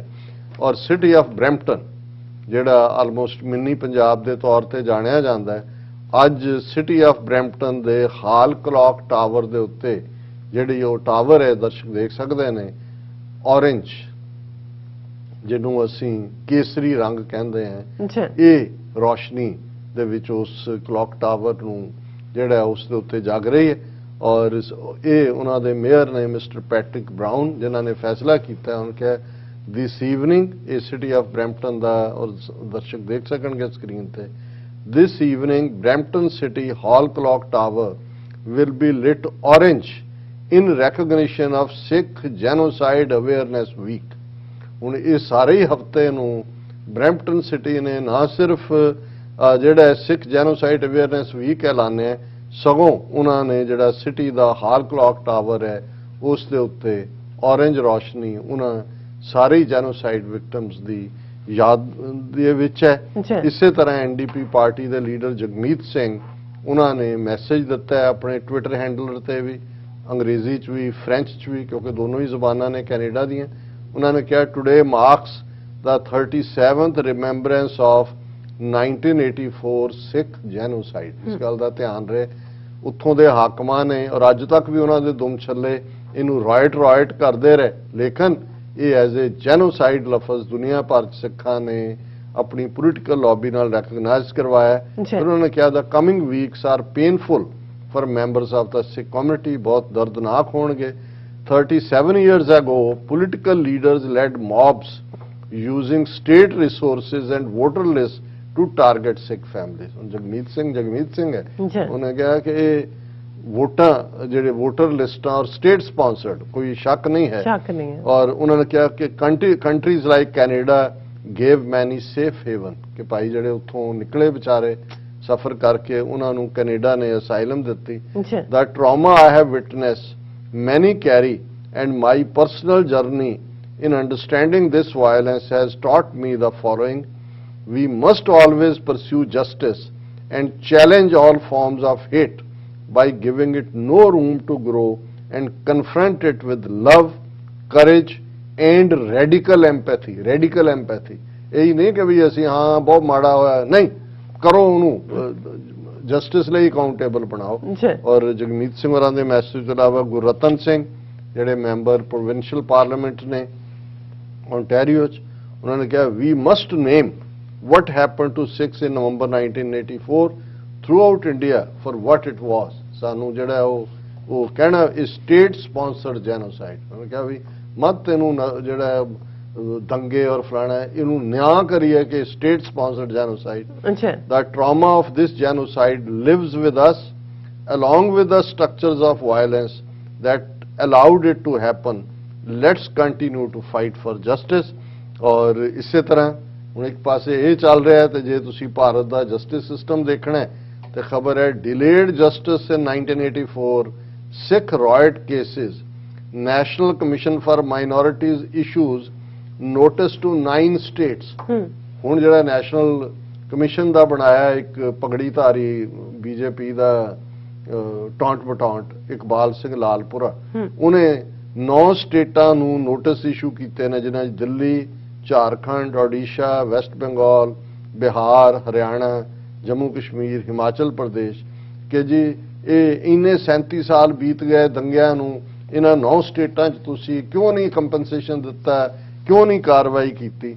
ਹੁਣ ਇਹ ਸਾਰਾ ਔਰ ਅਸੀਂ ਉਹਨਾਂ ਨੂੰ ਆਉਣ ਵਾਲੇ ਦਿਨਾਂ 'ਚ ਵੀ ਰੱਖਾਂਗੇ ਜਾਰੀ ਇਸ ਡਿਸਕਸ਼ਨ, ਪਰ ਅਸੀਂ ਇਹ ਸਮਝਦੇ ਹਾਂ ਕਿ ਇਹ ਸਿਰਫ ਰਿਮੈਂਬਰ ਕਰਨ ਤੱਕ ਨਹੀਂ, ਜਾਂ ਜਿਵੇਂ ਇੱਕ ਮੁਹਿੰਮ ਹੁੰਦੀ ਹੈ ਕਿ light a candle in memory of those who suffer. ਠੀਕ ਹੈ, ਇਹ ਵੀ ਇੱਕ ਸੈਂਟੀਮੈਂਟਲ ਤਰੀਕਾ ਹੈ, ਤੁਸੀਂ ਆਪਣੇ ਆਪ ਨੂੰ ਯਾਦ ਦਹਾਨੀ ਕਰਵਾਉਣੀ ਹੈ, ਪਰ ਇੱਕ ਗੱਲ ਦਾ ਧਿਆਨ ਰਹੇ, ਜਸਟਿਸ। ਔਰ ਜਸਟਿਸ ਜਿਨ੍ਹਾਂ ਨੇ ਇਹ ਵਪਰਾਇਆ ਉਹਨਾਂ ਨੇ ਤਾਂ ਤੁਹਾਨੂੰ 37 ਵਰ੍ਹਿਆਂ 'ਚ ਇੱਕ ਤੋਂ ਬਾਅਦ ਇੱਕ ਦਰਜਨ ਤੋਂ ਜ਼ਿਆਦਾ ਹਕੂਮਤਾਂ ਬਦਲੀਆਂ। ਜਸਟਿਸ ਕਿਹਨੇ ਦੇਣਾ ਸੀ? ਕਿਉਂਕਿ ਜਿਨ੍ਹਾਂ ਤੋਂ ਤੁਸੀਂ ਜਸਟਿਸ ਮੰਗਦੇ ਹੋ ਸਟੇਟ ਤਾਂ ਉਹ ਕਰਵਾਉਣ ਵਾਲੀ ਹੈ, ਔਰ ਉਸ ਸਟੇਟ ਦਾ ਜਿਹੜਾ ਅੱਜ ਵੀ ਰਵੱਈਆ ਹੈ ਉਹ ਵੱਧ ਤੋਂ ਵੱਧਤਰ ਹੋਇਆ। ਜਸਟਿਸ ਲਿਆ ਜਾਂਦਾ ਹੈ ਜਦੋਂ ਤੁਸੀਂ ਆਪਣੇ ਹੱਕ ਖੋਹਦੇ ਹੋ, ਔਰ ਸਾਡਾ ਜਸਟਿਸ ਹੁਣ ਖਾਲਿਸਤਾਨ ਦੀ ਪ੍ਰਾਪਤੀ ਦੇ ਨਾਲ ਹੀ ਜੁੜਿਆ ਹੋਇਆ, ਦਰਿਆਏ ਜਮਨਾ ਤੋਂ ਵਾਘਾ ਤੱਕ। ਔਰ ਬਾਕੀ ਜਿਹੜਾ ਨਕਸ਼ੇ 'ਚ ਹੁਣ ਡਿਸਕ੍ਰਾਈਬ ਕਰ ਦਿੱਤਾ ਹੈ ਕਿ ਕਿਵੇਂ ਹਰਿਆਣਾ, ਹਿਮਾਚਲ, ਬਹੁਤਿਆਂ ਨੇ ਮੈਨੂੰ ਕਿਹਾ ਜੀ ਤੁਸੀਂ ਈਸਟ ਟੂ ਵੈਸਟ ਕਹਿੰਦੇ ਹੋ। ਮੈਂ ਕਿਹਾ ਜੀ ਹਾਂ, ਇਹ ਜ਼ਰੂਰੀ ਹੈ ਦੱਸਣਾ ਕਿ ਵਾਘਾ ਬਾਰਡਰ ਫਾਈਨਲ ਲਾਈਨ ਹੈ, ਇਧਰ ਦਿੱਲੀ ਤੱਕ ਹੈ ਤੇ ਇਧਰ ਫਿਰ ਸਾਡਾ ਬਾਰਡਰ ਚੀਨ, ਨੇਪਾਲ ਤੱਕ ਲੱਗਣ ਵਾਲਾ ਹੈ। ਉਹ ਅਸੀਂ ਅਕਸਰ ਗੱਲ ਕਰਦੇ ਔਰ ਆਉਣ ਵਾਲੇ ਸੈਗਮੈਂਟਸ ਵੀ ਅਸੀਂ ਹੋਰ ਵੇਰਵੇ ਨਾਲ ਗੱਲਬਾਤ ਕਰਾਂਗੇ। ਜੀ ਰਾਜ ਸਾਹਿਬ, ਤੁਹਾਡਾ ਬਹੁਤ ਬਹੁਤ ਸ਼ੁਕਰੀਆ। ਸਾਥੀਆਂ ਨੇ ਬ੍ਰੇਕ ਤੋਂ ਪਹਿਲਾਂ ਅਸੀਂ ਆਪਣੇ ਦਰਸ਼ਕਾਂ ਤੇ ਸਰੋਤਿਆਂ ਨੂੰ ਅਪੀਲ ਤੇ ਬੇਨਤੀ ਕਰਦੇ ਵਿਊਅਰਸ, ਜਿਸ ਤਰ੍ਹਾਂ ਕਿ ਤੁਸੀਂ ਜਾਣਦੇ ਹੋ ਕਿ ਟੀਵੀ 84 ਇੱਕ ਪੰਥਕ ਔਰ ਇੱਕ ਆਜ਼ਾਦ ਨੌਨ ਪ੍ਰੋਫਿਟ ਮੀਡੀਆ ਅਦਾਰਾ ਹੈ। ਸੋ ਟੀਵੀ 84 ਨੂੰ ਸਿਆਸੀ ਜਾਂ ਕਾਰਪੋਰੇਟ ਪ੍ਰਭਾਵ ਤੋਂ ਮੁਕਤ ਰੱਖਣ ਲਈ ਅਸੀਂ ਆਪ ਸਭ ਦਰਸ਼ਕਾਂ ਤੇ ਜਿਹੜਾ ਨਿਰਭਰ ਕਰਦੇ ਹਾਂ। ਸੋ ਆਜ਼ਾਦ ਸਿੱਖ ਪੱਤਰਕਾਰਿਤਾ ਨੂੰ ਜਿਉਂਦਾ ਰੱਖਣਾ ਸਮੇਂ ਦੀ ਮੁੱਖ ਲੋੜ ਹੈ। ਸੋ ਆਪ ਦਰਸ਼ਕਾਂ ਦੀ ਮਦਦ ਤੋਂ ਬਿਨਾਂ ਜਿਹੜਾ ਇਹ ਸੰਭਵ ਨਹੀਂ ਹੈ। ਸੋ ਆਪਣੇ ਦਸਵੰਧ ਵਿੱਚੋਂ ਟੀਵੀ 84 ਨੂੰ ਡੋਨੇਟ ਕਰੋ। ਸਕਰੀਨ ਤੇ ਜਿਹੜੀ ਆ ਰਹੀ ਜਾਣਕਾਰੀ ਹੈ ਤੁਸੀਂ ਸਾਡੇ ਤੱਕ ਉਸ ਰਾਹੀਂ ਪਹੁੰਚ ਕਰ ਸਕਦੇ ਹੋ। ਸਾਡੀ ਜਿਹੜੀ ਵੈਬਸਾਈਟ www.tv84.tv ਜਾਂ ਸੋਸ਼ਲ ਮੀਡੀਆ ਤੇ ਡਿਸਕ੍ਰਿਪਸ਼ਨ ਵਿੱਚ ਦਿੱਤੇ ਜਿਹੜੇ ਲਿੰਕ ਤੇ ਕਲਿੱਕ ਕਰਕੇ ਤੁਸੀਂ ਟੀਵੀ 84 ਨੂੰ ਡੋਨੇਟ ਕਰ ਸਕਦੇ ਹੋ। So please support independent journalism. So viewers, ਇੱਥੇ ਲੈਣੇ ਬ੍ਰੇਕ ਔਰ ਬ੍ਰੇਕ ਤੋਂ ਬਾਅਦ ਤੁਹਾਨੂੰ ਮਿਲਾਂਗੇ। ਤੁਸੀਂ ਸਾਡੇ ਨਾਲ ਇਸੇ ਤਰ੍ਹਾਂ ਹੀ ਬਣੇ ਰਹਿਣਾ। Thank you so much.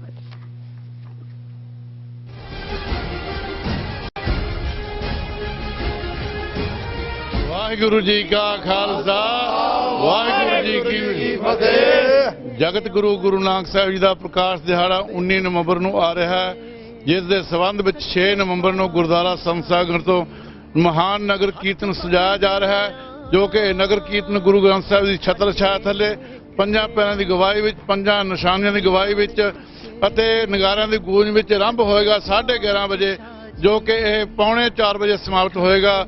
ਸਮੂਹ ਸੰਗਤਾਂ ਦੇ ਚਰਨਾਂ ਵਿੱਚ ਬੇਨਤੀ ਕੀਤੀ ਜਾਂਦੀ, ਸਮੂਹ ਪ੍ਰਬੰਧਕ ਕਮੇਟੀਆਂ ਅਤੇ ਜਥੇਬੰਦੀਆਂ ਨੂੰ ਬੇਨਤੀ ਕਰਦੇ ਹਾਂ, ਕੇਸਰੀ ਦਸਤਾਰੇ ਸਜਾ ਕੇ, ਕੇਸਰੀ ਦੁਪੱਟੇ ਲੈ ਕੇ ਠੀਕ 11 ਵਜੇ ਪਹੁੰਚ ਕੇ ਨਗਰ ਕੀਰਤਨ ਸ਼ਾਮਲ ਭਰ ਕੇ, ਹਾਜ਼ਰੀਆਂ ਭਰ ਕੇ ਗੁਰੂ ਨਾਨਕ ਦੀਆਂ ਖੁਸ਼ੀਆਂ ਪ੍ਰਾਪਤ ਕਰੋ ਜੀ। ਵਾਹਿਗੁਰੂ ਜੀ ਕਾ ਖਾਲਸਾ, ਵਾਹਿਗੁਰੂ ਜੀ ਕੀ ਫਤਿਹ।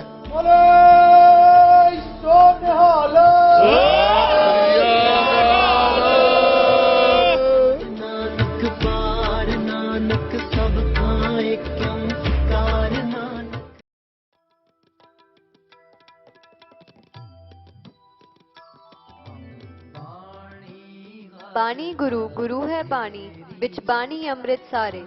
ਧੰਨ ਧੰਨ ਸਾਹਿਬ ਸ੍ਰੀ ਗੁਰੂ ਗ੍ਰੰਥ ਸਾਹਿਬ ਜੀ ਦੇ ਪ੍ਰਕਾਸ਼ ਪੁਰਬ ਦੇ ਸੰਬੰਧ ਵਿੱਚ 42ਵਾਂ ਮਹਾਨ ਨਗਰ ਕੀਰਤਨ 2468 ਟੇਰਾਬੀਨਾ ਰੋਡ, ਯੂਬਾ ਸਿਟੀ, ਕੈਲੀਫੋਰਨੀਆ ਵਿਖੇ ਕਰਵਾਇਆ ਜਾ ਰਿਹਾ ਹੈ।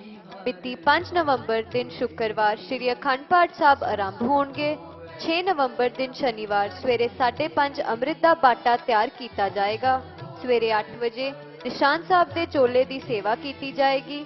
7 ਨਵੰਬਰ ਦਿਨ ਐਤਵਾਰ ਸਵੇਰੇ 9 ਵਜੇ ਮਹਾਨ Nagar Kirtan Sikh temple gurdwara Yuba city, California ਤੋਂ ਆਰੰਭ ਹੋਏਗਾ।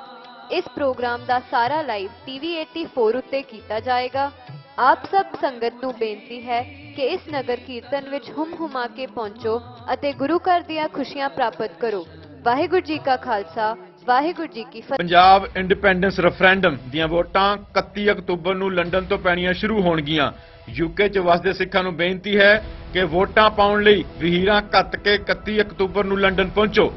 ਪੋਲਿੰਗ ਬੂਥਾਂ ਦੀਆਂ ਲੋਕੇਸ਼ਨ ਅਤੇ ਹੋਰ ਸ਼ਹਿਰਾਂ ਵਿੱਚ ਵੋਟਾਂ ਦੀਆਂ ਤਰੀਕਾਂ ਜਾਣਨ ਲਈ ਕਾਲ ਕਰ ਸਕਦੇ ਹੋ 07538089986 ਜਾਂ ਲੌਗਇਨ ਕਰ ਸਕਦੇ ਹੋ London number 4 khalistan.uk London for khalistan.uk।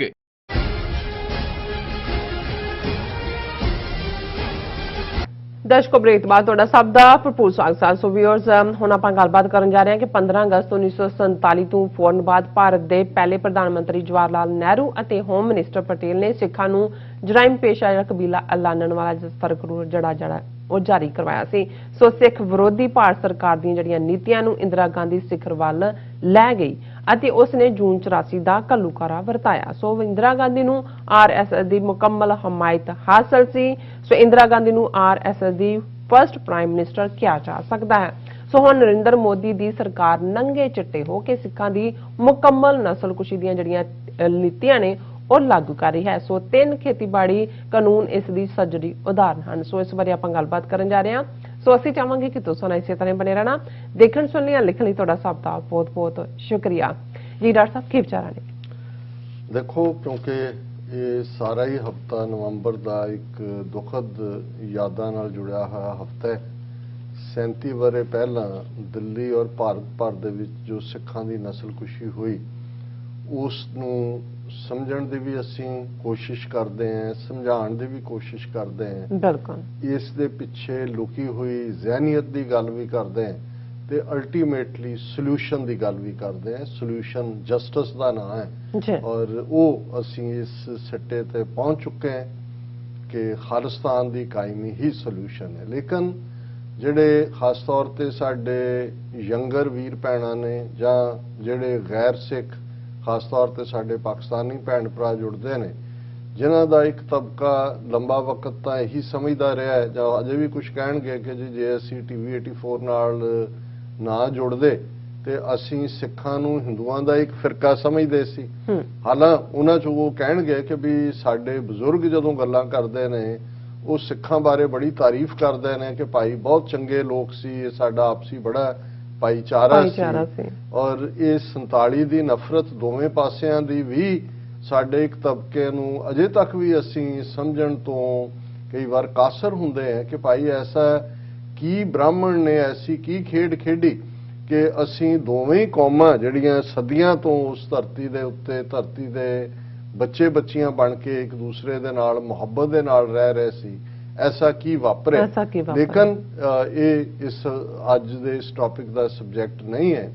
इस वेले तो असीं ये देख रहे हैं कि जदों असीं इंदिरा गांधी वालों जून 84 च वरताए घल्लूघारे की गल करते हैं, उस दे पुत्र वालों राजीव गांधी वालों नवंबर के पहले हफ्ते हज़ारां सिखां दा खून बहान और उहदे नाल फिर तिलक ला के राजगद्दी दे बैठण की गल करते हैं और फिर उसे ही एंटाई सिख माहौल नूं 84 दे एंड दे विच नवंबर दसंबर च पार्लीमेंट दीयां चोणां वेले सिखां नूं एक गद्दार और देश नूं तोड़न वाले आनंदपुर दे मते नूं एक सैसैशनिस्ट रेजोल्यूशन कह के भारत दे विच 3/4 सीटां राजीव गांधी जितदा है, जिहड़ा कि उहदा नाना भी कदे नहीं सी जित सकिया जवाहरलाल नेहरू, जिहड़ा कि गांधी तो बाद सब तो इंपॉर्टेंट लीडर सी कांग्रेस का, जिहड़ा ब्रिटिश के अगेंस्ट स्ट्रगल दे वेले।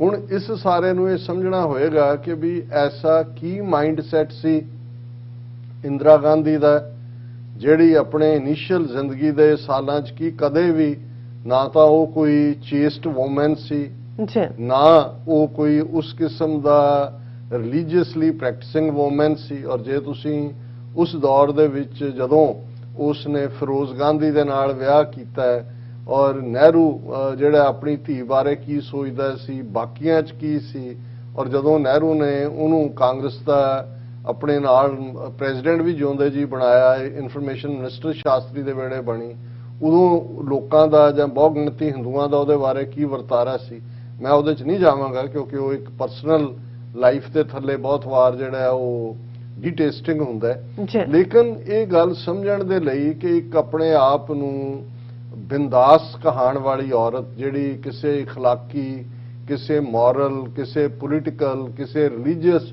डिसिपलिन नूं ना फॉलो करन वाली सी, ऐसा की सी कि जिहड़ा उसने सिखां नूं टारगेट कीता और सारे पासियों टारगेट कीता ताकि इन्हां नूं बिल्कुल इन्हां दा कचूंबर कढ़िया जाए। पर इनू समझण तो पहला इहदे प्यो जवाहरलाल नेहरू का माइंडसैट समझना जरूरी होएगा क्योंकि नेहरू ही उन्हां दे विच शामिल सी, पटेल और नेहरू, और जिन्हां च ज़ाहिर है गांधी दे भी प्रॉमिसेस ने जिन्हां ने 47 तो पहला सिख लीडरशिप दे नाल सिख कौम दे नाल कांग्रेस के अपने रेजोल्यूशनस राहीं अपनियां प्रेस कॉन्फ्रेंसिस दे विच जो इकरार किए वादे किए जां ये कहो भी जिहड़ा उन्होंने जाल विछाया जिहदे साडी सिख लीडरशिप उस दौर की फसी वो आलमोस्ट असी 1930 तो लैके 1929 रावी के कंढे हुए कांग्रेस के इजलास तो लैके तो अखीर असी 1946 तक जदों फाइनली ਰਾਉਂਡ ਟੇਬਲ ਕਾਨਫਰੰਸ ਤੋਂ ਬਾਅਦ ਅਕਾਲੀ ਲੀਡਰਸ਼ਿਪ ਆਪਣਾ ਫਿਊਚਰ ਕਾਂਗਰਸ ਦੇ ਨਾਲ ਜੋੜ ਦਿੰਦੀ ਹੈ, ਉਹ ਦੇਖਦੇ ਹਾਂ। ਔਰ ਉਹ ਇੰਨੇ ਐਕਸਪਲਿਸਿਟਲੀ ਕਲੀਅਰ ਨੇ ਇੱਥੋਂ ਸ਼ੁਰੂ ਕਰਕੇ ਕਿ ਕੋਈ ਕਨਸਟੀਟਿਊਸ਼ਨ ਭਾਰਤ ਦੇ ਵਿੱਚ ਐਸਾ ਪਾਸ ਨਹੀਂ ਹੋਏਗਾ ਜਿਹੜਾ ਸਿੱਖਾਂ ਨੂੰ ਮਨਜ਼ੂਰ ਨਾ ਹੋਏ। ਇਹ 1929 ਦੇ ਪ੍ਰੋਮਿਸ ਨੇ। ਫਿਰ ਅਸੀਂ ਫਾਈਨਲ ਜੇ 1946 ਚ ਆਈਏ, ਕਾਂਗਰਸ ਦਾ ਮਤਾ ਔਰ ਨਹਿਰੂ ਦਾ ਪ੍ਰੈਸ ਕਾਨਫਰੰਸ ਦਿੱਤਾ ਗਿਆ। ਇਹ ਬੜਾ ਜਿਹੜਾ ਲੱਛੇਦਾਰ ਐਸ਼ੋਰੈਂਸ ਕਿ ਵੀ ਮੈਨੂੰ ਕੋਈ ਇਤਰਾਜ਼ ਨਹੀਂ ਹੋਏਗਾ if the brave Sikhs of Punjab are given a province in the north of India so that they may also be able to experience the glow of freedom ਕਿ ਭਾਈ ਜੇ ਪੰਜਾਬ ਦੇ ਬਹਾਦਰ ਸਿੱਖਾਂ ਨੂੰ ਜਿਹੜਾ ਭਾਰਤ ਦੇ ਉੱਤਰ ਵਿੱਚ ਇੱਕ ਸੂਬਾ ਦਿੱਤਾ ਜਾਏ ਤਾਂ ਕਿ ਉਹ ਵੀ ਆਜ਼ਾਦੀ ਦਾ ਨਿੱਘ ਮਾਣ ਸਕਣ। ਹੁਣ ਇਸ ਤੋਂ ਬਾਅਦ ਤਾਂ ਕੋਈ ਦੋ ਚੀਜ਼ਾਂ ਨਹੀਂ ਰਹਿ ਜਾਂਦੀਆਂ। ਹਾਲਾਂ ਇੱਕ ਭੁਲੇਖਾ ਮੇਰਾ ਸੀ ਕਿ ਭਾਈ ਜਿਹੜਾ ਉਹ ਦੂਰ ਹੋ ਗਿਆ 5 ਅਗਸਤ 2019 ਨੂੰ। ਮੇਰਾ ਭੁਲੇਖਾ ਇਹ ਸੀ ਕਿ ਭਾਈ ਜਿਹੜੇ ਵੀ ਇਹਨਾਂ ਦੇ ਇਕਰਾਰ ਜਾਂ ਦੂਜੇ ਸੀ ਘੱਟੋ ਘੱਟ ਕਨਸਟੀਟਿਊਸ਼ਨ ਦਾ ਹੀ ਹਿੱਸਾ ਬਣ ਜਾਂਦੇ। ਔਰ ਇਹੀ ਕਾਰਨ ਹੈ ਕਿ ਸ਼ੁਰੂ ਚ 1950 ਚ ਅਕਾਲੀ ਲੀਡਰਸ਼ਿਪ ਜਦੋਂ ਮੰਗ ਕਰਦੀ ਸੀ, ਇਹ ਕਹਿੰਦੇ ਸੀ ਕਿ ਜੀ ਪੰਜਾਬ ਨੂੰ ਉਹ ਸਟੇਟਸ ਦਿਓ ਜੋ ਕਸ਼ਮੀਰ ਨੂੰ ਦਿੱਤਾ ਹੈ। ਆਰਟੀਕਲ 370 ਪੰਜਾਬ ਤੇ ਲਾਗੂ ਕਰੋ।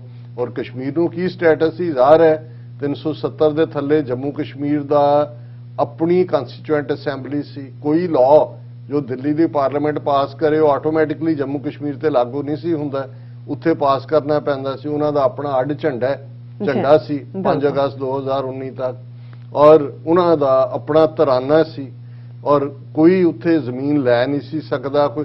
ਸੋ ਜਿੰਨੇ ਜਿਹੜੀ ਚੀਜ਼ ਵਿਦਿਨ ਕੰਟਰੀ ਸਿੱਖ ਲੀਡਰਸ਼ਿਪ ਸਮਝਦੀ ਸੀ ਕਿ ਅਸੀਂ ਮਹਿਫੂਜ਼ ਹੋ ਸਕਦੇ ਹਾਂ ਪੰਜਾਬ, ਉਹ ਉਸ ਵੇਲੇ ਕਸ਼ਮੀਰ ਨੂੰ ਦਿੱਤੀ ਹੋਈ ਸੀ। ਲੇਕਿਨ ਮੈਂ ਜਦੋਂ ਕਿਹਾ ਵੀ ਮੇਰਾ ਭੁਲੇਖਾ ਵੀ ਦੂਰ ਹੋ ਗਿਆ, ਜਦੋਂ 5 ਅਗਸਤ 2019 ਨੂੰ ਆਈਨੀ ਗੁੰਡਾਗਰਦੀ ਕਰਕੇ ਉਹਨਾਂ ਨੇ ਜੋ ਕਨਸਟੀਟਿਊਸ਼ਨ ਦੇ ਵਿੱਚ ਸੀ ਆਰਟੀਕਲ ਔਰ ਬੇਸਿਕ ਡਰਾਫਟ ਦੇ ਵਿੱਚ ਆਰਟੀਕਲ 370-35 ਹੈ, ਉਹ ਮੈਨੂੰ ਫਿਰ ਲੱਗਿਆ ਕਿ ਵੀ ਨਹੀਂ, ਇਹ ਤਾਂ ਜੇ ਹੋ ਵੀ ਜਾਂਦਾ ਇਹਨਾਂ ਦੇ ਨਾਲ ਰਹਿਣ ਦਾ ਮਤਲਬ ਉਹੀ ਹੋਣਾ ਸੀ ਜੋ ਅੱਜ ਸਾਡੇ ਨਾਲ ਹੋ ਰਿਹਾ ਤੇ ਜੋ ਜੰਮੂ ਕਸ਼ਮੀਰ ਨਾਲ ਕਰ ਰਹੇ ਨੇ। ਉਹਨਾਂ ਦੇ ਸੂਬੇ ਦਾ ਵਜੂਦ ਵੀ ਮਿਟਾ ਦਿੱਤਾ ਹੈ, ਜੋ ਕਿ ਹੁਣ ਪੰਜਾਬ ਦੇ ਨਾਲ ਹੋਣ ਜਾ ਰਿਹਾ। ਜਦੋਂ ਅਸੀਂ ਇਹ ਕਹਿੰਦੇ ਹਾਂ ਕਿ ਜੀ 15 ਕਿਲੋਮੀਟਰ ਤੋਂ 50 ਕਿਲੋਮੀਟਰ ਤੱਕ BSF ਨੂੰ ਦੇ ਦਿੱਤਾ ਗਿਆ, ਮੈਂ ਇਹਦੇ ਤੇ ਥੋੜੀ ਹੋਰ ਰਿਸਰਚ ਕਰ ਰਿਹਾ ਸੀ। 1950 ਦੇ ਐਂਡ ਤੱਕ ਤਾਂ ਜਿਹੜਾ ਬਾਰਡਰ ਪਾਕਿਸਤਾਨ ਨਾਲ ਲੱਗਦਾ ਉਹਨੂੰ ਗਾਰਡ ਪੰਜਾਬ ਪੁਲਿਸ ਕਰਦੀ ਸੀ। BSF ਔਰ ਦੂਜੇ ਇਹ ਤਾਂ 60s ਦੇ ਵਿੱਚ ਜਾ ਕੇ ਬਣੇ, PAP ਪਹਿਲਾਂ ਬਣਾਈ ਜਾਂ BSF ਬਾਰਡਰ ਸਿਕਿਉਰਿਟੀ ਫੋਰਸ। ਹੁਣ 15 ਕਿਲੋਮੀਟਰ ਤੋਂ 50 ਕਿਲੋਮੀਟਰ ਅੱਧਾ ਪੰਜਾਬ ਸਿੱਧਾ ਉਹਨਾਂ ਨੇ BSF ਦਾ ਮਤਲਬ ਇਹ ਹੈ ਕਿ ਸੈਂਟਰ ਗਵਰਨਮੈਂਟ ਮਿਲਟਰੀ ਕੰਟਰੋਲ ਕਰ ਦਿੱਤਾ ਹੈ। ਔਰ ਇੱਕ ਥਿਉਰੀ ਜਿਹਨੂੰ ਇੱਕ ਸੀਨੀਅਰ ਮੋਸਟ ਆਰਮੀ ਆਫੀਸਰ ਨੇ ਵੀ ਕਿਸੇ ਦੇ ਕੋਲ ਕਿਹਾ ਔਰ ਉਹ ਘੁੰਮੀ ਵੀ ਕਿ ਉਹ ਅਲਟੀਮੇਟਲੀ ਹਾਲਾਂ ਕੋਸ਼ਿਸ਼ ਕਰਨਗੇ ਇਵੇਂ ਕੰਟਰੋਲ ਕਰਨ ਦੀ, ਨਾ ਹੋਇਆ ਤੇ ਉਹ ਜਿਵੇਂ ਹੈ ਕਿ ਵੀ 3-4 ਜ਼ਿਲ੍ਹੇ ਜਿਹੜੇ ਨੇ ਪਠਾਨਕੋਟ ਗੁਰਦਾਸਪੁਰ ਜਿਹੜੇ ਹਿੰਦੂ ਮੈਜੋਰਿਟੀ ਵੀ ਪਠਾਨਕੋਟ ਦੂਜੇ ਬਣ ਜਾਂਦੇ ਨੇ, ਉਹਨਾਂ ਨੂੰ ਜੰਮੂ ਦੇ ਨਾਲ ਰਲਾ ਕੇ ਉਹਨੂੰ ਅੱਡ ਸੂਬਾ ਬਣਾ ਦਿਓ। ਇਧਰਲੇ ਜਿਹੜੇ ਮਾਲਵੇ ਦੇ ਜ਼ਿਲ੍ਹੇ ਨੇ ਫਿਰੋਜ਼ਪੁਰ, ਫਾਜ਼ਿਲਕਾ, ਫਰੀਦਕੋਟ, ਇਧਰਲੇ ਜਿਹੜੇ ਨੇ ਇਹਨਾਂ ਨੂੰ ਰਾਜਸਥਾਨ ਨਾਲ ਮਿਲਾ ਦਿਓ। ਇਧਰਲਾ ਇੱਕ ਅੱਧਾ ਹਿਮਾਚਲ, ਇਹਦਾ ਸੂਬੇ ਦਾ ਵਜੂਦ ਹੀ ਖਤਮ ਕਰ ਦਿਓ। ਤੁਸੀਂ ਪੜ੍ਹੀ ਜਾਓ 5 ਦਰਿਆਵਾਂ ਦੇ ਅਸੀਂ ਯੋਧੇ ਤੇ ਅਸੀਂ ਗੱਭਰੂ ਦੇਸ਼ ਪੰਜਾਬ ਦੇ, ਉਹ ਹੋਣ ਬਟਾਣ ਤੱਕ ਜਾਣ ਵਾਲੇ ਨੇ। ਲੇਕਿਨ ਇਹ ਜੋ ਵਰਤਾਰਾ ਅੱਜ ਨਰਿੰਦਰ ਮੋਦੀ ਤੱਕ ਜਿਹੜੀ 75 ਸਾਲ ਦੀ ਲੈਗੇਸੀ ਅਸੀਂ ਦੇਖ ਰਹੇ ਹਾਂ, ਇਸ ਦੀਆਂ ਜੜ੍ਹਾਂ ਬੇਸ਼ੱਕ ਇੱਕ ਪਾਸੇ ਹਿੰਦੂ ਮਹਾਸਭਾ ਜਾਂ RSS ਦੀ ਆਈਡੀਓਲੋਜੀ ਸੀ, ਜਿਹੜੇ ਸਮਝਦੇ ਸੀ ਕਿ ਭਾਈ ਸਿੱਖਾਂ ਨੂੰ ਤੁਸੀਂ ਡੈਥ ਕਿਸ ਦੇ ਨਾਲ ਕਿ ਕਹਿ ਕੇ ਕਿ ਜੀ ਇਹ ਤਾਂ ਸਾਡੀ ਖੜਕਧਾਰੀ ਭੁਜਾ ਨੇ, ਇਹ ਤਾਂ ਹਿੰਦੂਆਂ ਨੂੰ ਪ੍ਰੋਟੈਕਟ ਕਰਨ ਲਈ ਜਿਹੜੀ ਨੀਤੀ ਉਹ ਅੱਜ ਤੱਕ ਲਾਗੂ ਕਰ ਰਹੇ ਨੇ।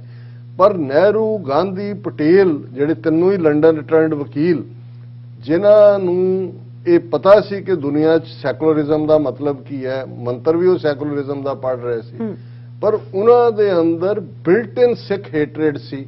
ਔਰ ਇਹ ਇਵੇਂ ਨਹੀਂ ਸੀ ਜਦੋਂ ਅਫਜ਼ਲ ਅਹਿਸਨ ਰੰਧਾਵਾ ਜਿਹੜੇ ਪਰਲੇ ਪਾਰ ਬੈਠੇ ਨੇ ਬਾਰਡਰ ਦੇ ਲੈਲਪੁਰ 'ਚ ਬੈਠੇ ਨੇ, 9 ਜੂਨ 1984 ਨੂੰ ਜਦੋਂ ਹਮਲਾ ਹੁੰਦਾ ਹੈ ਟੈਂਕਾਂ ਤੋਪਾਂ ਦੇ ਨਾਲ, ਇੰਦਰਾ ਗਾਂਧੀ ਕਰਦੀ ਹੈ ਦਰਬਾਰ ਸਾਹਿਬ ਤੇ, ਤੋਂ ਰੋਂਦਿਆਂ ਨਜ਼ਮ ਲਿਖਦੇ ਨੇ ਤੇ ਕਹਿੰਦੇ ਨੇ ਕਿ ਵੈਰੀਆਂ ਕੱਢ ਵਿਖਾਲਿਆ 5 ਸਦੀਆਂ ਦਾ ਵੈਰ।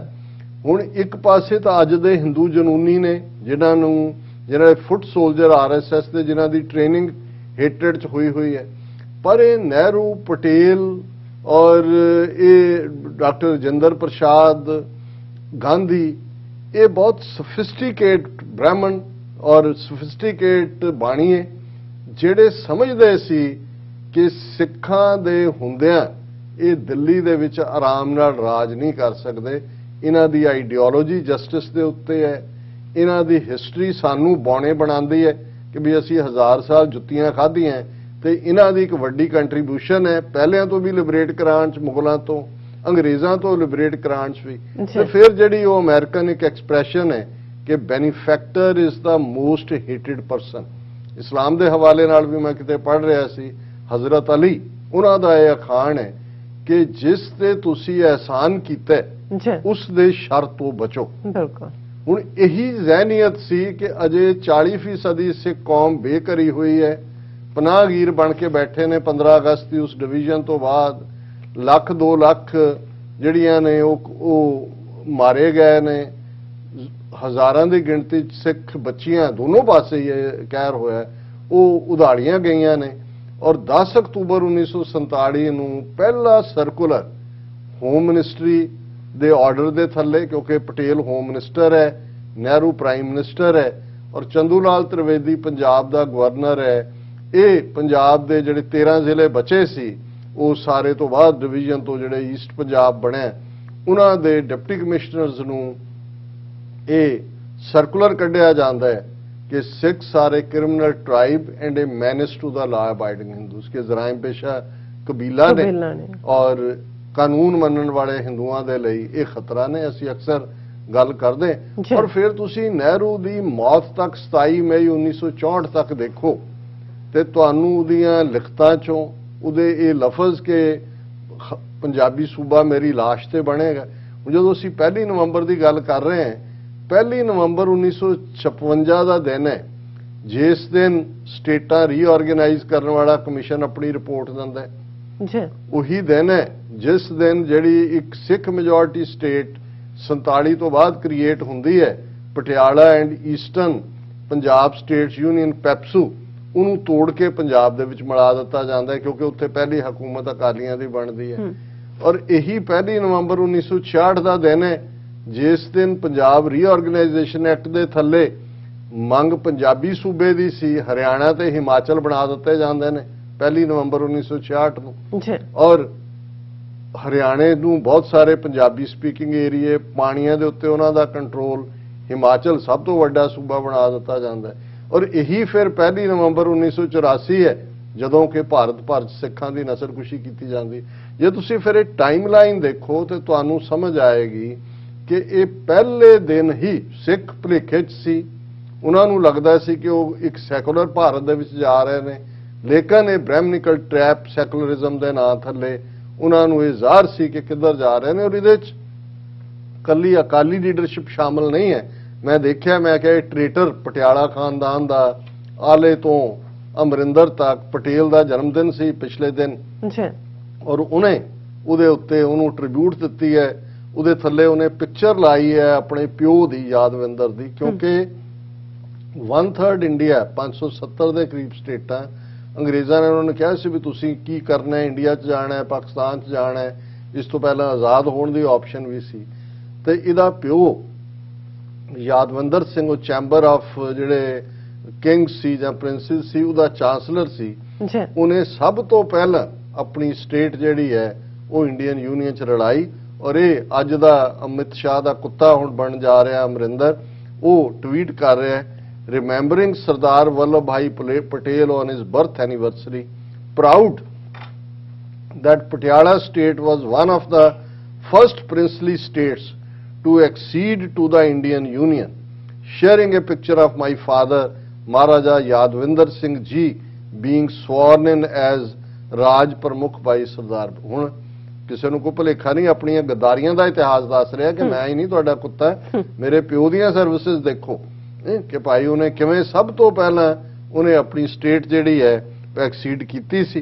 और हुण उस पटेल नूं लैके इन्हां दा बिपिन रावत उन्हें ਬਿਆਨ ਦਿੱਤਾ, Patel wanted independent Tibet as buffer state, ਕਿ ਉਹਨੇ ਉਹ ਨਹਿਰੂ ਨੂੰ ਹੁਣ, ਕਿਉਂਕਿ ਫਰਦਰ ਸਿੱਖਾਂ ਦੇ ਮਾਮਲੇ 'ਚ ਤਾਂ ਨਹਿਰੂ, ਪਟੇਲ, ਗਾਂਧੀ, ਰਜਿੰਦਰ ਪ੍ਰਸਾਦ ਸਾਰੇ ਇੱਕੋ ਪੇਜ ਤੇ ਨੇ, ਪਰ ਹੁਣ ਕਿਉਂਕਿ ਆਰਐਸਐਸ ਜਦੋਂ ਬਿਟਵੀਨ ਪਟੇਲ ਐਂਡ ਨਹਿਰੂ ਦੇਖਦਾ, ਉਹ ਨਹਿਰੂ ਨੂੰ ਸਮਝਦਾ ਵੀ ਨਹੀਂ ਇਹ ਲੈਸ ਹਿੰਦੂਤਵੀ ਸੀ, ਪਟੇਲ ਜ਼ਿਆਦਾ ਸੀ। ਹਾਲਾਂਕਿ ਪਟੇਲ ਨੇ ਸਭ ਤੋਂ ਪਹਿਲਾਂ ਆਰਐਸਐਸ ਬੈਨ, ਪਰ ਤੁਸੀਂ ਜਿਹਦੇ ਤੇ ਆਪਣੀ ਤਾਂ ਕੋਈ ਹਿਸਟਰੀ ਹੈ ਨਹੀਂ, ਆਰਐਸਐਸ ਨੇ ਨਾ ਤਾਂ ਕੋਈ ਕੁਰਬਾਨੀਆਂ ਕੀਤੀਆਂ ਨੇ, ਨਾ ਕੋਈ, ਉਹਨਾਂ ਨੇ ਤਾਂ ਸਾਵਰਕਰ ਵਰਗਾ ਜਿਹਨੇ 6 ਵਾਰੀ ਮਾਫੀ ਮੰਗੀ ਹੈ ਉਹ ਜੰਮਿਆ।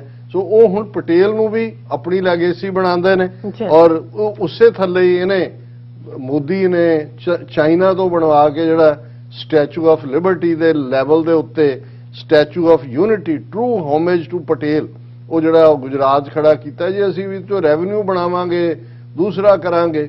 ਹਾਲਾਂਕਿ ਇਹ ਗੱਲ ਸ਼ੋਅ ਕਰਦੀ ਹੈ ਕਿ ਇਹਨਾਂ ਦਾ ਕਿਸ ਲੈਵਲ ਦੇ ਉੱਤੇ, ਔਰ ਇਹ ਗੱਲ ਇੱਥੇ ਮੁੱਕ ਨਹੀਂ ਗਈ। ਅੱਜ ਜਦੋਂ ਜਿਹੜੇ ਲੋਕ ਰਾਹੁਲ ਗਾਂਧੀ ਦਾ ਝੰਡਾ ਚੁੱਕਦੇ ਨੇ ਜਾਂ ਪ੍ਰਿਯੰਕਾ ਗਾਂਧੀ ਦੀ ਗੱਲ, ਇਸ ਮੌਕੇ ਦੇ ਉੱਤੇ ਰਾਹੁਲ ਦਾ ਟਵੀਟ ਜੇ ਤੁਸੀਂ ਦੇਖੋ, ਗ੍ਰੈਂਡਮਾ ਟੋਲਡ ਮੀ ਨਾਟ ਟੂ ਕਰਾਈ ਇਫ ਸਮਥਿੰਗ ਹੈਪਨ ਟੂ ਹਰ।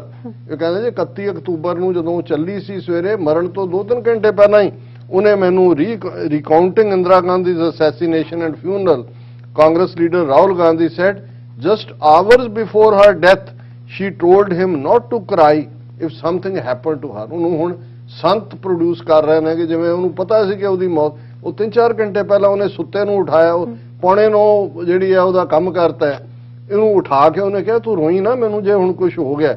ਔਰ ਇਹ ਉਹਨੇ YouTube ਤੇ ਵੀਡੀਓ ਮੈਸੇਜ ਵੀ ਪਾਇਆ 37th anniversary Indira Gandhi the. In the morning before she died she told me that don't cry if something happens to me। I didn't understand what she meant and 2-3 hours later she was dead। 2-3 घंटे बाद वो मर गई। She, Indira Gandhi, sort of sensed that she would be killed and I think everyone in the house also knew it। ये हर को पता से ਇਹਨੂੰ ਮਾਰ ਦੇਣਾ ਸਿੱਖਾਂ ਨੇ, ਛੱਡਣਾ ਨਹੀਂ। ਪਰ ਉਹਨੂੰ 3 ਘੰਟੇ ਪਹਿਲਾਂ ਉਹਨੇ ਰਾਹੁਲ ਗਾਂਧੀ ਦੇ ਕੰਨ 'ਚ ਕਿਹਾ ਤੂੰ ਰੋਈ ਨਾ, ਹੁਣ ਮੈਂ ਮਰਨ ਚੱਲੀ ਹਾਂ, ਮੈਂ ਚੱਲੀ ਹਾਂ, ਹੁਣ ਬੇਅੰਤ ਸਿੰਘ ਸਤਵੰਤ ਸਿੰਘ ਤਿਆਰ ਬੈਠੇ ਨੇ ਤੇ ਮੈਂ ਜਿਹੜੀ ਹੈ ਤੂੰ ਨਾ ਰੋਈ। She once said to us on the dining table that the biggest curse would be to die of the disease। ਉਹ ਕਹਿੰਦੇ ਉਹਨੇ ਸਾਨੂੰ ਖਾਣੇ ਦੇ ਟੇਬਲ ਤੇ ਕਿਹਾ ਸੀ ਕਿ ਸਭ ਤੋਂ ਵੱਡਾ ਸਰਾਫ ਹੁੰਦਾ ਹੈ ਕੋਈ ਬਿਮਾਰੀ ਨਾਲ ਮਰੇ। ਇਹ ਫਿਰ ਹੁਣ ਆਪਣਾ ਵੀ ਇਹੀ ਮੰਗ ਰਿਹਾ ਨਾ ਵੀ ਕੀ ਹੈ, ਜੇ ਦਾਦੀ ਨੇ ਇਹ ਕਿਹਾ ਹੈ ਨਾ ਤੁਸੀਂ ਕਰਤੂਤਾਂ ਤੁਹਾਡੀਆਂ ਕੀ ਨੇ, ਤੁਸੀਂ ਕਰ ਕੀ ਰਹੇ ਹੋ। ਫਿਰ ਉਹਨੇ ਕਿਹਾ ਕਿ ਵੀ ਇਹ ਅੱਗੇ ਇਸ ਕਿਸਮ ਦਾ ਹੀ ਹੈ। ਔਰ ਇਹ ਉਹਨੇ ਕਿਹਾ ਜੀ ਮੇਰੀਆਂ 2 ਮਾਵਾਂ ਨੇ। ਹੀ essentially had 2 mother, a super mother who was my grandmother, who basically would defend me when my father got angry, and my mother ਜਿਹੜੇ ਮੇਰੇ ਮਾਪਿਓ ਮੈਨੂੰ ਡਾਂਟਦੇ ਸੀ, ਮੇਰੀ ਸੁਪਰ ਮਦਰ ਸੀ। ਹੁਣ ਕੋਈ ਇਸ ਤੋਂ ਐਕਸਪੈਕਟ ਕਰੇ ਰਾਹੁਲ ਗਾਂਧੀ ਤੋਂ ਕਿ ਸਿੱਖਾਂ ਦੇ ਹਮਦਰਦੀ ਤਾਂ ਦੂਰ ਦੀ ਗੱਲ, ਉਹਨਾਂ ਨੇ ਤਾਂ ਇਹ ਬਾਂਦਰ ਖੇਡ ਡਰਾਮਾ ਬਣਾ ਕੇ ਇਹ ਤਾਂ ਜਿਹਨੂੰ ਕਹਿੰਦੇ ਨੇ ਕਿ ਭਜਾ ਕੇ ਮਾਰਨਾ, ਇਹ ਤਾਂ ਇਹਨਾਂ ਦੇ ਹੱਥ ਭੈਣ ਭਰਾ ਚੋਂ ਜਿਹਦੇ ਹੱਥ 'ਚ ਪਾਵਰ ਆਈ ਇਹ ਆਪਣੀ ਦਾਦੀ ਨੂੰ ਵੀ ਪਿੱਛੇ ਛੱਡਣਗੇ। ਔਰ ਮੈਂ ਸਮਝਦਾ ਹੈ ਕਿ ਵੀ ਇਸ ਗੱਲ ਨੂੰ ਇੰਦਰਾ ਗਾਂਧੀ ਦੇ ਲਈ ਕਿਸ ਹੱਦ ਤੱਕ ਸਿੱਖਾਂ ਦੇ ਮਨਾਂ ਦੇ ਵਿੱਚ ਨਫ਼ਰਤ ਹੈ। ਔਰ ਅੱਜ ਵੀ 37 ਸਾਲ ਬਾਅਦ ਪੰਜਾਬ 'ਚ ਇਹਦਾ ਹੀ ਬਣਾਇਆ ਚਰਨਜੀਤ ਚੰਨੀ ਹੈ, ਅਮਰਿੰਦਰ ਜਿੰਨੀ ਦੇਰ ਰਿਹਾ 31 ਅਕਤੂਬਰ ਨੂੰ ਐਡ ਹੁੰਦੀ ਸੀ ਇੰਦਰਾ ਗਾਂਧੀ ਨੂੰ ਯਾਦ ਕਰਦੇ ਆ। ਹੁਣ ਕਿਸੇ ਪ੍ਰਿੰਟ ਮੀਡੀਆ 'ਚ ਕੋਈ ਐਡ ਨਹੀਂ ਦਿੱਤੀ ਸਰਕਾਰ ਨੇ। ਔਰ ਸੁਨੀਲ ਜਾਖੜ, ਹੁਣ ਦੇਖੋ ਅਲਟੀਮੇਟਲੀ ਜਦੋਂ ਕੋਈ 1-2 ਗੱਲਾਂ ਚੰਗੀਆਂ ਕਰਦਾ ਸਾਨੂੰ ਵੀ ਚੰਗਾ ਲੱਗਣ ਲੱਗ ਜਾਂਦਾ। ਸੁਨੀਲ ਜਾਖੜ ਨੇ ਬਾਰਡਰ ਸਿਕਿਉਰਿਟੀ ਫੋਰਸ ਦੇ ਹਵਾਲੇ ਕਰਨ ਦੀ ਗੱਲ ਕੀਤੀ, ਪਰ ਕਦ ਉਹ ਟਵੀਟ ਕਰਦਾ Sunil Jakhar takes a jibe at Punjab government for no print ad on Indira's death anniversary। I can understand BJP trying to erase Iron Lady of India from history, but don't we still have a Congress government in Punjab? ਉਹ ਕਹਿੰਦਾ ਜੀ ਮੈਂ ਸਮਝ ਸਕਦਾ iron lady ਕਹਿ ਰਿਹਾ ਇੰਦਰਾ ਗਾਂਧੀ ਨੂੰ ਵੀ BJP ਤਾਂ ਉਹਦਾ ਨਾਮ ਮਿਟਾਣਾ ਹੀ ਉਹ ਬੀਜੇਪੀ ਨੇ ਹੀ ਉਹਨੂੰ ਖੜਾ ਕੀਤਾ। ਔਰ ਮੈਂ ਇੱਕ ਕੁਰਬਾਨ ਅਲੀ ਪ੍ਰੋਮਿਨੈਂਟ ਜਰਨਲਿਸਟ ਨੇ, ਉਹਨਾਂ ਨੇ ਇੱਕ ਔਰ ਇਹ ਟਰਮ ਮੈਂ ਉਹਨਾਂ ਤੋਂ ਹੀ ਲਈ, ਉਹ ਇੱਕ ਡਿਸਕਸ਼ਨ 'ਚ ਕਹਿ ਰਹੇ ਸੀ ਕਿ Indira Gandhi was the first RSS prime minister of India, ਕਿ ਆਰਐਸਐਸ ਦੀ ਪਹਿਲੀ ਪ੍ਰਾਈਮ ਮਿਨਿਸਟਰ। ਉਹਦੇ 'ਚ ਤੁਸੀਂ ਦੇਖੋਗੇ ਕਿ ਵੀ ਕਿਵੇਂ ਆਰਐਸਐਸ ਨੇ ਉਹਨੂੰ ਬਿਲਡ ਕੀਤਾ, ਕਿਵੇਂ ਜਦੋਂ ਵਾਜਪਾਈ ਇੰਦਰਾ ਗਾਂਧੀ ਨੂੰ ਕਹਿੰਦਾ ਕਿ ਭਾਈ ਇਹ ਤਾਂ ਦੁਰਗਾ ਮਾਤਾ ਦਾ ਅਵਤਾਰ ਹੈ। ਦੁਰਗਾ ਦਾ ਅਵਤਾਰ ਕਹਿਣਾ ਉਹ ਆਪਣੇ ਆਪ ਦੇ ਵਿੱਚ ਹੀ ਦੱਸਦਾ ਹੈ ਕਿ ਭਾਈ ਇਸ ਰੋਲ ਲਈ ਔਰ ਆਰਐਸਐਸ ਵਾਲਿਆਂ ਨੇ ਨਵੰਬਰ 84 ਔਰ ਇਹੀ ਅਮਰਿੰਦਰ ਜਿਹੜਾ ਪਟੇਲ ਦਾ ਜਨਮ ਦਿਨ ਮਨਾ ਰਿਹਾ ਇਹਦਾ ਤੁਸੀਂ ਸਟੇਟਮੈਂਟ ਕੱਢ ਲਓ। ਉਹ ਕਹਿੰਦਾ ਜੀ ਮੈਂ ਖੁਦ ਫਲਾਣੇ ਦਿੱਲੀ ਦੇ ਥਾਣੇ ਦਾ ਰਿਕਾਰਡ ਚੈੱਕ ਕੀਤਾ, 22 ਕੇਸ ਆਰਐਸਐਸ ਦੇ ਵਲੰਟੀਅਰਸ ਦੇ ਖਿਲਾਫ ਸੀ ਜਿਨ੍ਹਾਂ ਨੇ ਨਵੰਬਰ 84 ਦੀ ਨਸਲਕੁਸ਼ੀ ਕੀਤੀ। ਹਾਲਾਂਕਿ ਵਾਜਪਾਈ ਦੇ ਵੇਲੇ ਉਹ ਕੇਸ ਵਾਪਸ ਲੈ ਲਏ ਸੀ ਉਹਨਾਂ ਨੇ। ਸੋ ਅਸੀਂ ਖੱਬੇ ਦੇਖੀਏ, ਸੱਜੇ ਦੇਖੀਏ, ਉੱਪਰ ਦੇਖੀਏ, ਥੱਲੇ ਦੇਖੀਏ, ਕਿਤੇ ਵੀ ਦੇਖੀਏ, ਸਾਨੂੰ ਇਹ ਨਜ਼ਰ ਆਏਗਾ ਕਿ ਇਹਨਾਂ ਸਾਰਿਆਂ ਦੇ ਦਿਲਾਂ ਦੇ ਅੰਦਰ ਇੱਕੋ ਇੱਕ ਇਹਨਾਂ ਦਾ ਨਿਸ਼ਾਨਾ ਹੈ, ਸਿੱਖ ਕੌਮ ਨੂੰ ਨੇਸਤੋ ਨਾਬੂਦ ਕਰਨਾ। ਔਰ ਇਹ ਗੱਲ ਜਿਹੜੀ ਹੈ ਉਹ ਨਰਿੰਦਰ ਮੋਦੀ ਤਾਂ ਫਾਈਨਲ ਉਹ ਪ੍ਰੋਡਕਟ ਹੈ ਹੀਟਡ ਦਾ ਹਿੰਦੂਤਵਾਦੀ, ਪਰ ਅਸੀਂ ਤਾਂ ਗੱਲ 47 ਤੋਂ ਕਰ ਰਹੇ ਹਾਂ ਜਦੋਂ ਕਿ ਸੈਕੂਲਰਿਜ਼ਮ ਦੇ ਲਬਾਦੇ ਦੇ ਥੱਲੇ ਨਹਿਰੂ, ਪਟੇਲ, ਗਾਂਧੀ ਔਰ ਰਜਿੰਦਰ ਪ੍ਰਸਾਦ ਉਹ ਦੁਨੀਆ ਦੇ ਨਾਲ ਫਰਾਡ ਕਰ ਰਹੇ ਸੀ ਕਿ ਭਾਰਤ ਇੱਕ ਸੈਕੂਲਰ ਮੁਲਕ ਔਰ ਸਿੱਖਾਂ ਦੇ ਖਿਲਾਫ ਕ੍ਰਿਮੀਨਲ ਟ੍ਰਾਈਬ ਸਿੱਖਾਂ ਨੂੰ ਐਲਾਨ ਰਿਹਾ। ਜੀ ਡਾਕਟਰ ਸਾਹਿਬ, ਤੁਹਾਡਾ ਬਹੁਤ ਬਹੁਤ ਸ਼ੁਕਰੀਆ, ਤੁਸੀਂ ਆਪਣੇ ਸਾਡੇ ਦਰਸ਼ਕਾਂ ਨਾਲ ਸਾਂਝੇ ਕੀਤੇ ਨੇ। ਸੋ ਆਪਾਂ ਲੈਣੇ ਬ੍ਰੇਕ। ਵਿਊਅਰਸ ਤੁਸੀਂ ਸਾਨੂੰ ਇਸੇ ਤਰ੍ਹਾਂ ਬਣੇ ਰਹਿਣਾ, ਮਿਲਦੇ ਹਾਂ ਆਫਟਰ ਦਿਸ ਸ਼ਾਰਟ ਬ੍ਰੇਕ।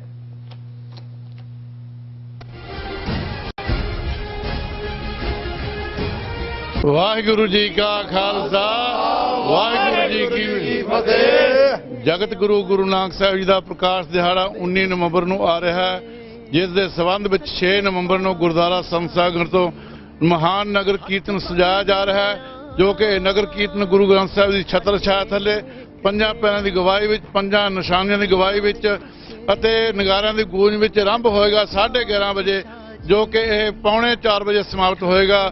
ਸਮੂਹ ਸੰਗਤਾਂ ਦੇ ਚਰਨਾਂ ਵਿੱਚ ਬੇਨਤੀ ਕੀਤੀ ਜਾਏ, ਸਮੂਹ ਪ੍ਰਬੰਧਕ ਕਮੇਟੀਆਂ ਅਤੇ ਜਥੇਬੰਦੀਆਂ ਨੂੰ ਬੇਨਤੀ ਕਰਦੇ ਹਾਂ ਕੇਸਰੀ ਦਸਤਾਰੇ ਸਜਾ ਕੇ, ਕੇਸਰੀ ਦੁਪੱਟੇ ਲੈ ਕੇ ਠੀਕ 11 ਵਜੇ ਪਹੁੰਚ ਕੇ ਨਗਰ ਕੀਰਤਨ ਸ਼ਾਮਲ ਭਰ ਕੇ, ਹਾਜ਼ਰੀਆਂ ਭਰ ਕੇ ਗੁਰੂ ਨਾਨਕ ਦੀਆਂ ਖੁਸ਼ੀਆਂ ਪ੍ਰਾਪਤ ਕਰੋ ਜੀ। ਵਾਹਿਗੁਰੂ ਜੀ ਕਾ ਖਾਲਸਾ, ਵਾਹਿਗੁਰੂ ਜੀ ਕੀ ਫਤਿਹ।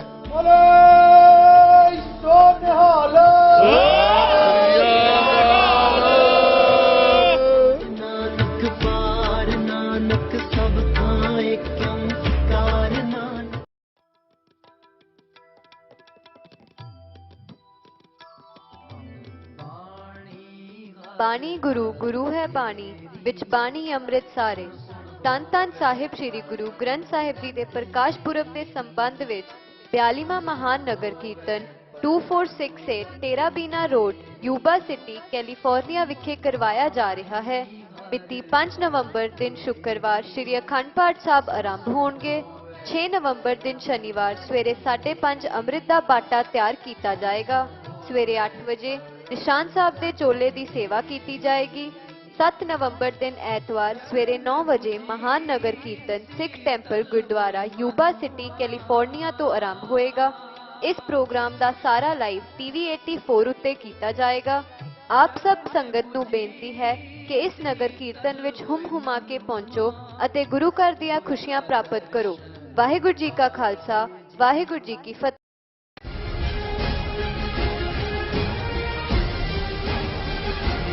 Viewers, welcome back on program. So viewers, ਹੁਣ ਆਪਾਂ ਗੱਲਬਾਤ ਕਰਨ ਜਾ ਰਹੇ ਹਾਂ ਕਿ ਪਿਛਲੇ 75 ਵਰਿਆਂ ਦੇ ਭਾਰਤੀ ਸਟੇਟ ਦੇ ਜ਼ੁਲਮਾਂ ਦਾ ਇੱਕੋ ਇੱਕ ਢੁਕਵਾਂ ਜਵਾਬ ਖਾਲਿਸਤਾਨ ਦੀ ਪ੍ਰਾਪਤੀ ਹੀ ਹੈ। ਸੋ ਇਸ ਦੇ ਲਈ ਸਿੱਖ ਕੌਮ ਨੂੰ ਹੱਲਾ ਮਾਰਨ ਦੀ ਲੋੜ ਹੈ।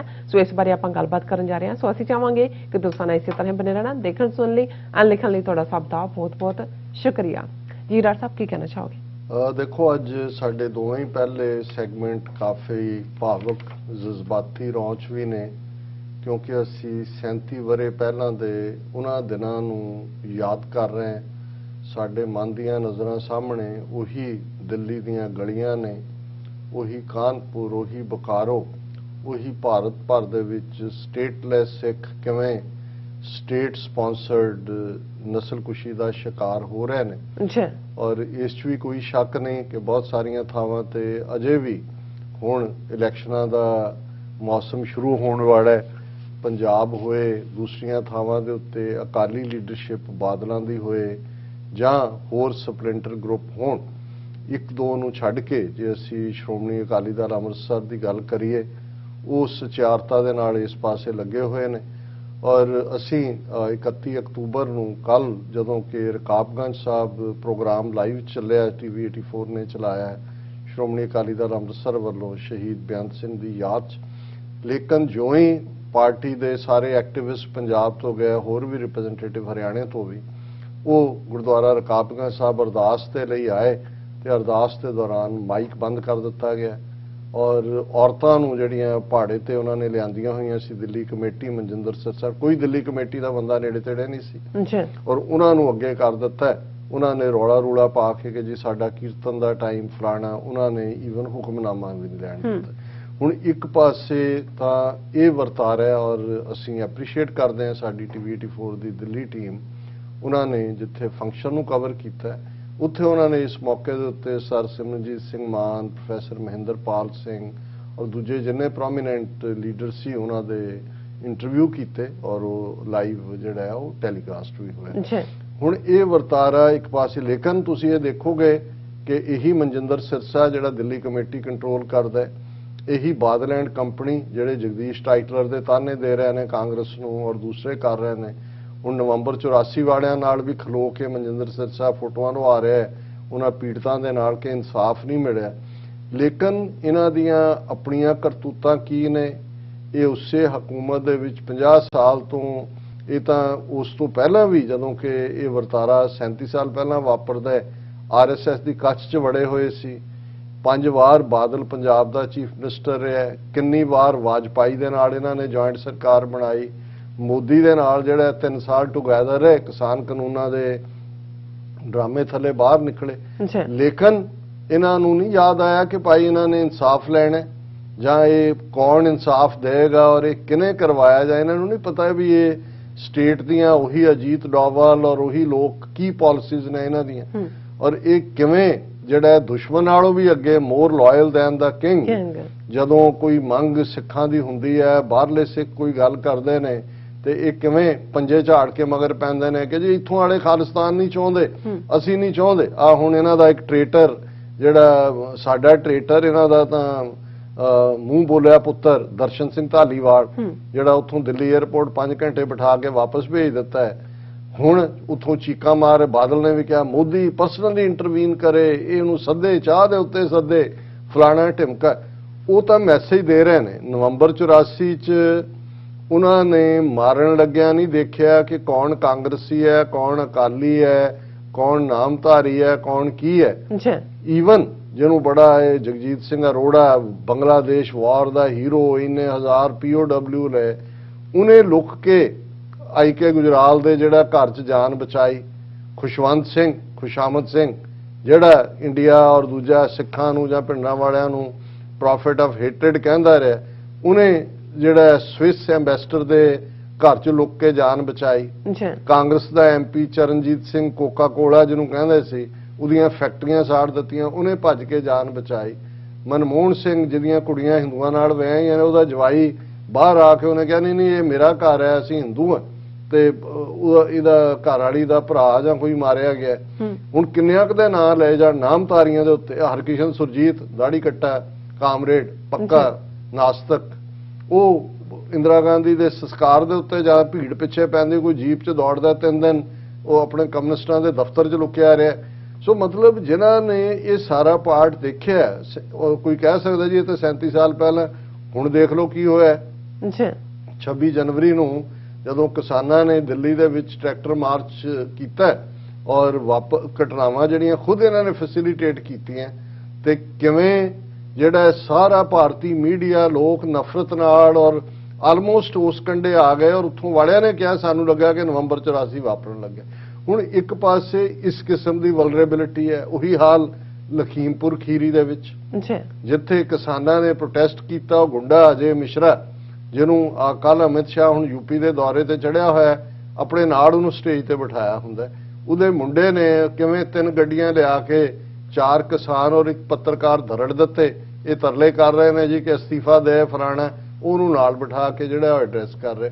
ਸੋ ਇਹ ਸਾਰਾ ਹੀ ਵਰਤਾਰਾ ਇਹਨਾਂ 37 ਵਰਿਆਂ 'ਚ ਕਿੰਨਾ ਪਾਣੀ ਪੰਜਾਬ ਦੇ ਦਰਿਆਵਾਂ ਦਾ ਹੀ ਨਹੀਂ, ਜਮਨਾ ਤੱਕ ਪੁਲਾਂ ਦੇ ਉੱਤੋਂ ਦੀ ਲੰਘਿਆ। ਇੱਕ ਤਾਂ ਹੁੰਦਾ ਨਾ ਕਿ much water has flown out of the reverse. ਇਹਨਾਂ 37 ਵਰਿਆਂ 'ਚ ਇੱਕ ਤੋਂ ਬਾਅਦ ਇੱਕ ਨਸਲਕੁਸ਼ੀ। ਅਸੀਂ ਤਾਂ ਜੂਨ ਨਵੰਬਰ ਦੀ ਗੱਲ ਕਰਦੇ ਸੀ। ਨਵੰਬਰ ਤੋਂ ਜੇ 84 ਤੋਂ 94 50 ਇੱਕ ਪੂਰੀ ਜਨਰੇਸ਼ਨ ਮਾਰ ਦਿੱਤੀ। ਅਨਆਇਡੈਂਟੀਫਾਈਡ ਕਹਿ ਕੇ ਹਜ਼ਾਰਾਂ ਸਿੱਖ ਨੌਜਵਾਨ ਜਿਹੜੀਆਂ ਉਹਨਾਂ ਦੀਆਂ ਮਾਸ ਕ੍ਰਿਮੇਸ਼ਨਸ ਕੀਤੀਆਂ, ਪੰਜਾਬ ਨੂੰ ਡਰੱਗਸ ਦੇ ਹਵਾਲੇ ਕੀਤਾ, ਕਿਸਾਨਾਂ ਦਾ ਨਵੰਬਰ ਮਹੀਨਾ ਸ਼ੁਰੂ ਹੋ 1 ਸਾਲ ਹੋ ਗਿਆ, 700-800 ਕਿਸਾਨ ਜਿਹੜਾ ਉਹ ਸ਼ਹੀਦ ਹੋ ਚੁੱਕਾ ਹੈ ਸਾਰੇ ਪੀਰੀਅਡ। ਇਸ ਸਾਰੇ ਤੋਂ ਬਾਅਦ ਵੀ ਹੁਣ ਜੇ ਅਸੀਂ ਇਹੀ ਕਹੀਏ ਜੀ ਅਸੀਂ ਇਨਸਾਫ ਮੰਗਦੇ ਹਾਂ ਜੀ, ਅਸੀਂ ਇਨਸਾਫ ਮੰਗਦੇ ਹਾਂ, ਫਿਰ ਤੁਸੀਂ ਬੱਕਰੇ ਵਾਲਾ ਇਨਸਾਫ ਲੈ ਲਓ, ਕਸਾਈ ਤੋਂ ਬੱਕਰਾ ਕਹੀ ਜਾਏ ਉਹਨਾਂ ਨੂੰ, ਤਾਂ ਫਿਰ ਤਾਂ ਉਹੀ ਹੁੰਦਾ ਜਿਹੜਾ ਫਿਰ ਦੂਜਾ ਫਰੇਜ਼ ਹੀ ਸਾਡੇ ਤੇ ਲਾਗੂ ਹੋਏਗਾ ਕਿ ਬੱਕਰੇ ਦੀ ਮਾਂ ਕਦੋਂ ਤੱਕ ਖੈਰ ਮਨਾਏਗੀ। ਕੋਈ ਅੱਜ ਕਹੇ ਕਿ ਜੀ ਮੈਂ ਬਚਿਆ ਹੋਇਆ ਜੀ, ਕੋਈ ਨਹੀਂ, ਗੁਆਂਢੀ ਦੇ ਹੋ ਰਿਹਾ, ਪੰਜਾਬ 'ਚ ਹੋ ਰਿਹਾ, ਫਲਾਣਿਆਂ ਦੇ ਹੋ ਰਿਹਾ, ਨਹੀਂ। ਅਲਟੀਮੇਟਲੀ ਅਸੀਂ ਇਹ ਸਮਝਦੇ ਹਾਂ ਵੀ, ਔਰ ਇਹ ਗੱਲ ਜਦੋਂ ਅਸੀਂ ਸਿੱਖ ਕੌਮ ਯੋਧਿਆਂ ਦੀ ਕੌਮ ਦੀ ਗੱਲ ਕਰਦੇ ਹਾਂ, ਫਿਰ ਗੱਲ ਸਾਨੂੰ ਯੋਧਿਆਂ ਵਾਂਗ ਹੀ ਕਰਨੀ ਚਾਹੀਦੀ ਹੈ। ਅਸੀਂ ਬੀਤੇ ਦੇ ਮਹਾਰਾਜਾ ਰਣਜੀਤ ਸਿੰਘ, ਹਰੀ ਸਿੰਘ ਨਲੂਆ, ਅਕਾਲੀ ਫੂਲਾ ਸਿੰਘ, ਜਾਂ 20ਵੀਂ ਸਦੀ ਦੇ ਅੰਗਰੇਜ਼ਾਂ ਨੂੰ ਲਲਕਾਰਨ ਵਾਲੇ ਊਧਮ ਸਿੰਘ, ਭਗਤ ਸਿੰਘ, ਗਦਰੀ ਬਾਬੇ, ਉਹਨਾਂ ਦਾ ਨਾਂ ਲੈ ਲੈ ਕੇ ਭਾਵੇਂ ਗੱਲ ਕਰਦੇ ਰਹੀ। ਔਰ ਇਸ ਗੱਲ ਦਾ ਵੀ ਧਿਆਨ ਰਿਹਾ, ਜਦੋਂ 1 ਨਵੰਬਰ ਨੂੰ ਅਸੀਂ ਗੱਲਬਾਤ ਕਰ ਰਹੇ ਹਾਂ, 1 ਨਵੰਬਰ 1913 ਦਾ ਦਿਨ ਸੀ ਜਦੋਂ ਗਦਰ ਪਾਰਟੀ ਨੇ ਆਪਣਾ ਪਹਿਲਾ ਅਖਬਾਰ ਜਿਹੜਾ ਐਨਸਾਈਕਲੋਸਟਾਈਲ ਰਾਹੀਂ ਕੱਢਿਆ ਗਿਆ ਸੀ, ਗਦਰ ਗੂੰਜਾਂ, ਉਹ ਇਸੇ ਹੀ ਸਾਡੇ ਅਮਰੀਕਾ ਦੇ ਸ਼ਹਿਰ ਸਟਾਕਟਨ ਤੋਂ ਸ਼ੁਰੂ ਕੀਤਾ ਸੀ। ਔਰ ਗਦਰ ਗੂੰਜਾਂ ਦਾ ਪਹਿਲਾ ਐਡੀਟਰ ਲਗਭਗ 17 ਸਾਲਾਂ ਦਾ ਮੁੰਡਾ ਕਰਤਾਰ ਸਿੰਘ ਸਰਾਭਾ ਸੀ, ਜਿਹੜਾ ਬਾਅਦ ਚ ਫਾਂਸੀ ਦੇ ਰਸਤੇ ਤੇ ਝੂਲਿਆ। ਔਰ ਪਹਿਲੀਆਂ ਲਾਈਨਾਂ ਜਿਹੜੀਆਂ ਉਸ ਗਦਰ ਗੂੰਜਾਂ ਦੇ ਟਾਈਟਲ ਪੇਜ ਦੇ ਉੱਤੇ ਕਰਤਾਰ ਸਿੰਘ ਸਰਾਭੇ ਦੀਆਂ ਲਿਖੀਆਂ ਹੋਈਆਂ ਸੀ ਕਿ ਸੇਵਾ ਦੇਸ਼ ਦੀ ਜ਼ਿੰਦੜੀ ਹੈ ਬੜੀ ਔਖੀ, ਗੱਲਾਂ ਕਰਨੀਆਂ ਢੇਰ ਸਖੱਲੀਆਂ ਨੇ, ਜਿਨ੍ਹਾਂ ਦੇਸ਼ ਸੇਵਾ ਵੱਲ ਪੈਰ ਪਾਇਆ ਉਹਨਾਂ ਲੱਖ ਮੁਸੀਬਤਾਂ ਚੱਲੀਆਂ ਨੇ। ਇਸ ਗੱਲ ਦਾ ਧਿਆਨ ਰਹੇ ਕਿ ਆਜ਼ਾਦੀ ਮੁਫਤ ਨਹੀਂ ਮਿਲਦੀ, ਇਹਦਾ ਮੁੱਲ ਤਾਰਨਾ ਪੈਂਦਾ ਹੈ। ਹੁਣ ਇਹ ਮੁੱਲ ਅਸੀਂ ਬੇਸ਼ੱਕ ਤਾਰਿਆ, ਲਗਾਤਾਰ ਤਾਰ ਰਹੇ ਹਾਂ, ਲੇਕਿਨ ਇਸ ਗੱਲ ਦਾ ਧਿਆਨ ਰਹੇ ਕਿ ਸਾਡਾ ਫੋਕਸ, ਜਿਵੇਂ ਉਹ ਤੀਰਅੰਦਾਜ਼ ਦੀ ਕਹਾਣੀ ਕਿ ਚਿੜੀ ਦੀ ਅੱਖ, ਜੇ ਤੁਸੀਂ ਚਿੜੀ ਨੂੰ ਫੜਕਾਣਾ, ਦਰਖਤ ਦੇ ਉੱਤੇ ਚਿੜੀ ਬੈਠੀ ਹੈ, ਤੁਹਾਨੂੰ ਫਿਰ ਉਹ ਦਰਖਤ, ਉਹਦੀਆਂ ਟਾਹਣੀਆਂ, ਉਹਦੇ ਪੱਤੇ, ਜਾਂ ਈਵਨ ਚਿੜੀ ਦਾ ਹੋਰ ਵਜੂਦ ਵੀ ਨਹੀਂ, ਤੁਹਾਨੂੰ ਉਹਦੀ ਅੱਖ ਨਜ਼ਰ ਆਣੀ ਚਾਹੀਦੀ ਹੈ ਜਿਹਦੇ ਤੇ ਤੁਸੀਂ ਨਿਸ਼ਾਨਾ ਸੇਧਣਾ, ਔਰ ਉਸ ਪਾਸੇ ਹੀ ਜਿਹੜਾ ਤੁਹਾਡਾ ਧਿਆਨ ਹੋਣਾ ਚਾਹੀਦਾ। ਸੋ ਅਸੀਂ ਇਹ ਗੱਲ, ਕਿਉਂਕਿ ਇਤਿਹਾਸ ਦੁਖਦ ਵੀ ਸੁਖਦ ਵੀ ਤੁਸੀਂ ਨੈਰੇਟ ਵੀ ਕਰਦੇ ਹੋ, ਸਾਡਾ ਫਰਜ਼ ਵੀ ਹੁੰਦਾ ਹੈ ਕਿ ਨਵੀਂ ਜਨਰੇਸ਼ਨ ਨੂੰ ਦੱਸੀਏ ਵਾਪਰਿਆ ਕੀ ਹੈ, ਪਰ ਅਸੀਂ ਜੇ ਉਹਨੂੰ ਬਿਨਾਂ ਸੋਲੂਸ਼ਨ ਦੇ, ਉਸ ਦੇ ਜਵਾਬ ਦੇ ਛੱਡ ਦਈਏ ਤੇ ਫਿਰ ਇੱਕ ਉਵੇਂ ਹੀ ਨੈਰੇਟਿਵ ਹੋਏਗਾ ਕਿ ਸਾਡੇ ਤੇ ਜ਼ੁਲਮ ਹੁੰਦੇ ਰਹੇ, ਜ਼ੁਲਮ ਹੋ ਰਹੇ ਨੇ, ਜ਼ੁਲਮ ਹੁੰਦੇ ਰਹਿਣਗੇ। ਕਿਉਂ? ਇਸ ਲਈ ਕਿਉਂਕਿ ਸਾਡੇ ਕੋਲ ਪੋਲੀਟੀਕਲ ਪਾਵਰ ਨਹੀਂ। ਬਿਲਕੁਲ ਉਹੀ ਜੂਨ 84 ਜੇ ਸਾਡਾ ਮੁਲਕ ਹੁੰਦਾ, ਕੋਈ ਇਵੇਂ ਟੈਂਕਾਂ ਤੋਪਾਂ ਨਾਲ ਆ ਕੇ ਸਾਡੇ ਸਭ ਤੋਂ ਮੁਕੱਦਸ ਉਸ ਧਰਤੀ ਦੇ ਉੱਤੇ ਹਜ਼ਾਰਾਂ ਸਿੱਖਾਂ ਦਾ ਖੂਨ ਡੋਲਦਾ, ਜੇ ਸਾਡੇ ਕੋਲ ਤਖਤ ਔਰ ਤਾਜ ਹੁੰਦਾ ਤੇ ਦਿੱਲੀ ਦੀਆਂ ਗਲੀਆਂ ਔਰ ਸੜਕਾਂ ਦੇ ਵਿੱਚ ਸਾਡੀਆਂ ਬੱਚੀਆਂ, ਸਾਡੀਆਂ ਮਾਤਾਵਾਂ, ਸਾਡੀਆਂ ਭੈਣਾਂ, ਉਹ ਜਿਹੜੀਆਂ ਨੇ ਆਪਣੀ ਆਬਰੂ ਦੇ ਲਈ ਚੀਖੋ ਪੁਕਾਰ ਕਰ ਰਹੀਆਂ ਹੁੰਦੀਆਂ। ਇਹ ਬੇਕਰੇ ਲੋਕਾਂ ਦੀ ਦਾਸਤਾਨ ਹੈ। ਔਰ ਇਸ ਗੱਲ ਦਾ ਧਿਆਨ ਰਹੇ ਕਿ ਸਾਡੇ ਯੋਧਿਆਂ ਨੇ ਜੂਨ 84 ਤੋਂ ਬਾਅਦ ਹੀ, ਔਰ ਇਹ ਗੱਲ ਜਦੋਂ ਅਸੀਂ 20ਵੀਂ ਸਦੀ ਦੇ ਮਹਾਨ ਸਿੱਖ ਸੰਤ ਜਰਨੈਲ ਸਿੰਘ ਖਾਲਸਾ ਪਿੰਡਾਂ ਵਾਲਿਆਂ ਦੀ ਗੱਲ ਕਰਦੇ ਤੇ ਉਹਨਾਂ ਨੇ ਇਹ ਗੱਲ, ਕਿਉਂਕਿ ਇਸ ਗੱਲ ਦਾ ਧਿਆਨ ਰਹੇ ਕਿ 47 ਤੋਂ 84 ਤੱਕ ਅਸੀਂ ਹਰ ਯਤਨ ਕੀਤਾ 37 ਵਰਿਆਂ 'ਚ ਕਿ ਅਮਨਮਈ ਤਰੀਕੇ ਦੇ ਨਾਲ ਟਰੂ ਫੈਡਰਲ ਸਟਰਕਚਰ ਭਾਰਤ ਦੇ ਵਿੱਚ, ਜਿਹਦੇ ਥੱਲੇ 2-3 ਮਹਿਕਮੇ, ਡਿਫੈਂਸ, ਫੋਰਨ ਅਫੇਅਰਸ ਔਰ ਕਮਿਊਨੀਕੇਸ਼ਨ, ਉਹ ਸੈਂਟਰ, ਬਾਕੀ ਯੂਨਿਟਸ ਜਿਵੇਂ ਸਟੇਟਾਂ ਨੇ ਉਹ ਆਟੋਨੋਮਸ ਹੋਣ, ਅੰਦਰੂਨੀ ਖੁਦਮੁਖਤਾਰੀ ਉਹਦੇ ਲਈ ਲਫ਼ਜ਼ ਸੀ, ਲੇਕਿਨ ਸਾਨੂੰ ਜਵਾਬ ਟੈਂਕਾਂ ਤੋਪਾਂ ਨਾਲ ਮਿਲਿਆ। ਔਰ ਫਿਰ ਇਹ ਰਿਜ਼ੋਲਵ ਪੰਥ ਨੇ ਕੀਤਾ ਪਿੰਡਾਂ ਵਾਲਿਆਂ ਦੇ ਲਫ਼ਜ਼ਾਂ 'ਚ ਕਿ ਜਿਸ ਦਿਨ ਭਾਰਤੀ ਫੌਜ ਦੇ ਪੈਰ ਦਰਬਾਰ ਸਾਹਿਬ ਦੀ ਹਦੂਦ 'ਚ ਪਏ, ਖਾਲਿਸਤਾਨ ਦੀ ਨੀਂਹ ਰੱਖੀ ਜਾਏਗੀ। 26 ਜਨਵਰੀ 1986 ਦਾ ਸਰਬੱਤ ਖਾਲਸਾ ਹੁੰਦਾ ਹੈ। 5 ਮੈਂਬਰੀ ਪੰਥਕ ਕਮੇਟੀ ਬਾਬਾ ਗੁਰਬਚਨ ਸਿੰਘ ਮਾਨੂਚਾਲ ਦੀ ਅਗਵਾਈ 'ਚ ਬਣਾਈ ਜਾਂਦੀ ਹੈ। ਉਹੀ 5 ਮੈਂਬਰੀ ਪੰਥਕ ਕਮੇਟੀ 29 ਅਪ੍ਰੈਲ 1986 ਨੂੰ ਖਾਲਿਸਤਾਨ ਦਾ ਐਲਾਨਨਾਮਾ ਕਰਕੇ ਪੋਲੀਟੀਕਲ ਗੋਲ ਮਿੱਥ ਦਿੰਦੀ ਹੈ। ਔਰ ਉਹਦੇ ਥੱਲੇ ਹੀ ਫਿਰ ਕੁਰਬਾਨੀਆਂ ਦਾ ਸਿਲਸਿਲਾ ਜਿਹੜਾ ਹੈ ਅਗਲੀ 1 ਦਹਾਈ ਚੱਲਦਾ ਹੈ। ਅੱਜ ਵੀ ਜੇ ਅਸੀਂ ਜਥੇਦਾਰ ਜਗਤਾਰ ਸਿੰਘ ਹਵਾਰਾ, ਜਿਨ੍ਹਾਂ ਨੂੰ ਸਰਬੱਤ ਖਾਲਸਾ 2015 ਜਥੇਦਾਰ ਬਣਾਉਂਦਾ, ਤੁਸੀਂ ਦੇਖੋਗੇ ਪੈਰਾਂ 'ਚ ਬੇੜੀਆਂ ਨੇ, ਹੱਥਾਂ 'ਚ ਹਥਕੜੀਆਂ ਨੇ, ਲੇਕਿਨ ਉਹ ਬੇੜੀਆਂ ਨੂੰ ਵੀ ਛੈਣੇ ਬਣਾਇਆ ਹੁੰਦਾ ਤੇ ਖਾਲਿਸਤਾਨ ਜ਼ਿੰਦਾਬਾਦ ਦੇ ਨਾਰੇ ਹੁੰਦੇ ਨੇ ਜੀ। ਔਰ ਉਹੀ ਸਪਿਰਿਟ ਜੇ ਅਸੀਂ ਲੰਡਨ ਦੇ ਵਿੱਚ ਕੱਲ ਜਿਹੜਾ ਕੁਈਨ ਐਲਿਜ਼ਾਬੈਥ ਸੈਂਟਰ ਦੇ ਵਿੱਚ ਰੈਫਰੈਂਡਮ 2020 ਦੀਆਂ ਵੋਟਾਂ ਦਾ ਸਿਲਸਿਲਾ ਦੇਖੀਏ, ਜਿਹੜੇ ਲੋਕ ਕਹਿੰਦੇ ਨੇ ਕਿ ਜੀ ਇਹ ਤਾਂ ਮੁੱਠੀ ਭਰ ਲੋਕ ਐਵੇਂ ਗੁਰਦੁਆਰਿਆਂ 'ਚ ਬੈਠੇ ਬੁੱਢੇ ਠੇਰੇ ਫਲਾਣੇ, ਤੁਸੀਂ ਦੇਖ ਲਓ ਕਿਸ ਉਤਸ਼ਾਹ ਦੇ ਨਾਲ ਉਹਨਾਂ ਦੇ ਵਿੱਚ ਬੀਬੀਆਂ ਵੀ ਨੇ, ਨੌਜਵਾਨ ਵੀ ਨੇ, ਬਜ਼ੁਰਗ ਵੀ ਨੇ, ਹਜ਼ਾਰਾਂ ਦੀ ਗਿਣਤੀ 'ਚ ਧਾ ਕੇ ਸਿੱਖ ਆਉਂਦੇ ਨੇ। ਇਹ ਹੈ ਕਿ ਇਹ ਉਦੋਂ ਤੱਕ ਇਹ ਤੁਹਾਡੇ ਅੰਦਰ ਪਿਆਸ ਨਹੀਂ ਜਾਗਦੀ ਜਦੋਂ ਤੱਕ ਤੁਹਾਨੂੰ ਸਮਝ ਨਾ ਹੋਏ ਕਿ ਭਾਈ ਇਨਫ ਇਜ਼ ਇਨਫ, ਇਹਨਾਂ ਤੋਂ ਸਾਨੂੰ ਕੁਝ ਨਹੀਂ ਮਿਲਣਾ। ਅਲਟੀਮੇਟ ਨਿਸ਼ਾਨਾ ਸਾਡਾ ਖਾਲਿਸਤਾਨ ਹੈ, ਅਲਟੀਮੇਟ ਸਾਡਾ ਸੋਲੂਸ਼ਨ ਵੀ ਦਾ ਓਨਲੀ ਆਪਸ਼ਨ। ਔਰ ਜਿਵੇਂ ਸਾਡੇ ਵੀਰਾਂ ਨੇ ਜਿਹੜਾ ਸੌਂਗ ਸਾਡਾ ਸੋਹਣਾ ਖਾਲਿਸਤਾਨ ਜਿਹਨੂੰ ਬਹੁਤ ਪਸੰਦ ਕੀਤਾ ਗਿਆ, ਔਰ ਉਹ ਸਾਰਾ ਦੱਸਦਾ ਕਿ ਜਿਹੜਾ ਸਾਡਾ ਮੁਲਕ ਹੈ, ਜਿਹੜੀ ਸਾਡੀ ਧਰਤੀ ਹੈ, ਉਹ ਕਿੰਨੀ ਜਿਹੜੀ ਹੈ ਹੀ ਆਪ ਦੇ ਨਾਲ ਜੁੜੀ ਹੋਈ, ਪਾਣੀਆਂ ਦੇ ਨਾਲ, ਉਸ ਧਰਤੀ ਦੀ ਆਜ਼ਾਦੀ ਕਿਸ ਹੱਦ ਤੱਕ ਖਾਲਿਸਤਾਨ ਦੀ ਆਜ਼ਾਦੀ ਸਾਡੇ ਲਈ ਖੁਸ਼ਹਾਲੀ ਦੇ ਦਰਵਾਜ਼ੇ ਖੋਲੇਗੀ। ਔਰ ਮੈਂ ਇਹ ਚਾਹਾਂਗਾ ਕਿ ਵੀ ਬ੍ਰੇਕ ਦੇ ਵਿੱਚ ਜੇ ਸਾਡੀ ਟੈਕਨੀਕਲ ਟੀਮ ਉਸੇ ਹੀ ਸੌਂਗ ਨੂੰ ਚਲਾ ਦੇ ਔਰ ਫਿਰ ਅਸੀਂ ਫਾਈਨਲ ਸੈਗਮੈਂਟ ਕਰਾਂਗੇ। ਜੀ ਡਾਕਟਰ ਸਾਹਿਬ।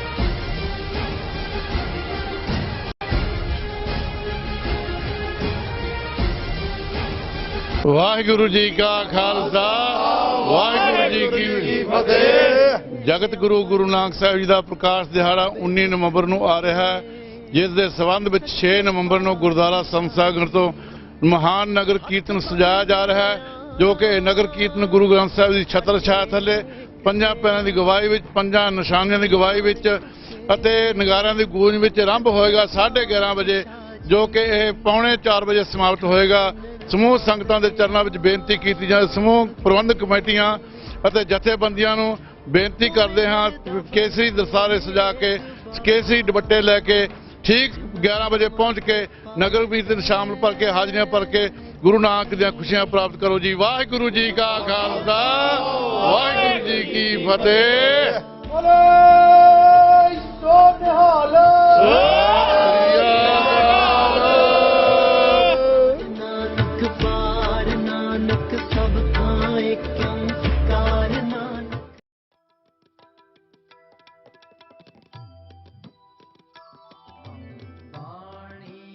ਬਾਣੀ ਗੁਰੂ ਗੁਰੂ ਹੈ ਬਾਣੀ, ਵਿੱਚ ਬਾਣੀ ਅੰਮ੍ਰਿਤ ਸਾਰੇ।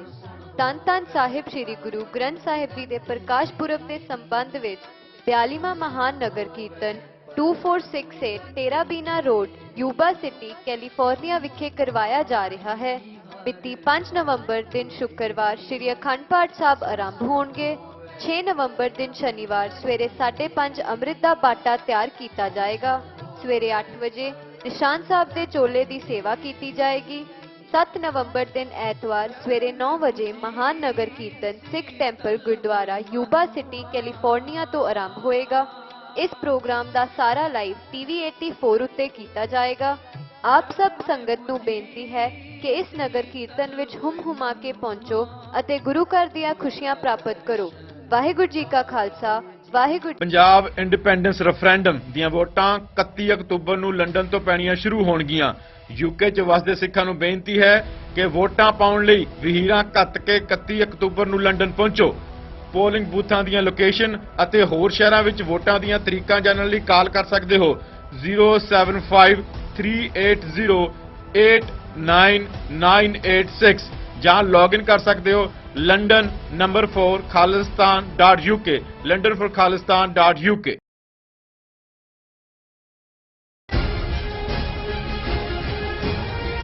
ਦਰਸ਼ਕੋ ਬ੍ਰੇਕ ਬਾਅਦ ਆਪਾਂ ਤੁਹਾਨੂੰ ਸਭ ਨੂੰ ਜੀ ਆਇਆਂ ਕਹਿੰਦੇ ਆ। ਸਵੈਂਡ ਵਾਲੇ ਸੈਕਸ਼ਨ ਦੇ ਵਿੱਚ ਆਪਾਂ ਗੱਲਬਾਤ ਕਰਨ ਜਾ ਰਹੇ ਕਿ ਅੱਜ ਕੱਲ ਮੋਦੀ ਕਲਾਈਮੇਟ ਕਾਨਫਰੰਸ ਵਿੱਚ ਸ਼ਿਰਕਤ ਕਰਨ ਦੇ ਬਹਾਨੇ ਯੂਰਪ ਦੇ ਦੌਰੇ ਤੇ ਹੈ। ਸੋ ਉਸ ਨੇ ਵੈਟੀਕਨ ਵਿੱਚ ਪੋਪ ਨਾਲ ਮੁਲਾਕਾਤ ਕੀਤੀ ਅਤੇ ਉਸ ਨੂੰ ਭਾਰਤ ਆਉਣ ਦਾ ਸੱਦਾ ਵੀ ਜਿਹੜਾ ਦਿੱਤਾ। ਸੋ ਮੋਦੀ ਇਸ ਸਦੀ ਦਾ ਸਭ ਤੋਂ ਵੱਡਾ ਫਰਾਡ ਹੈ।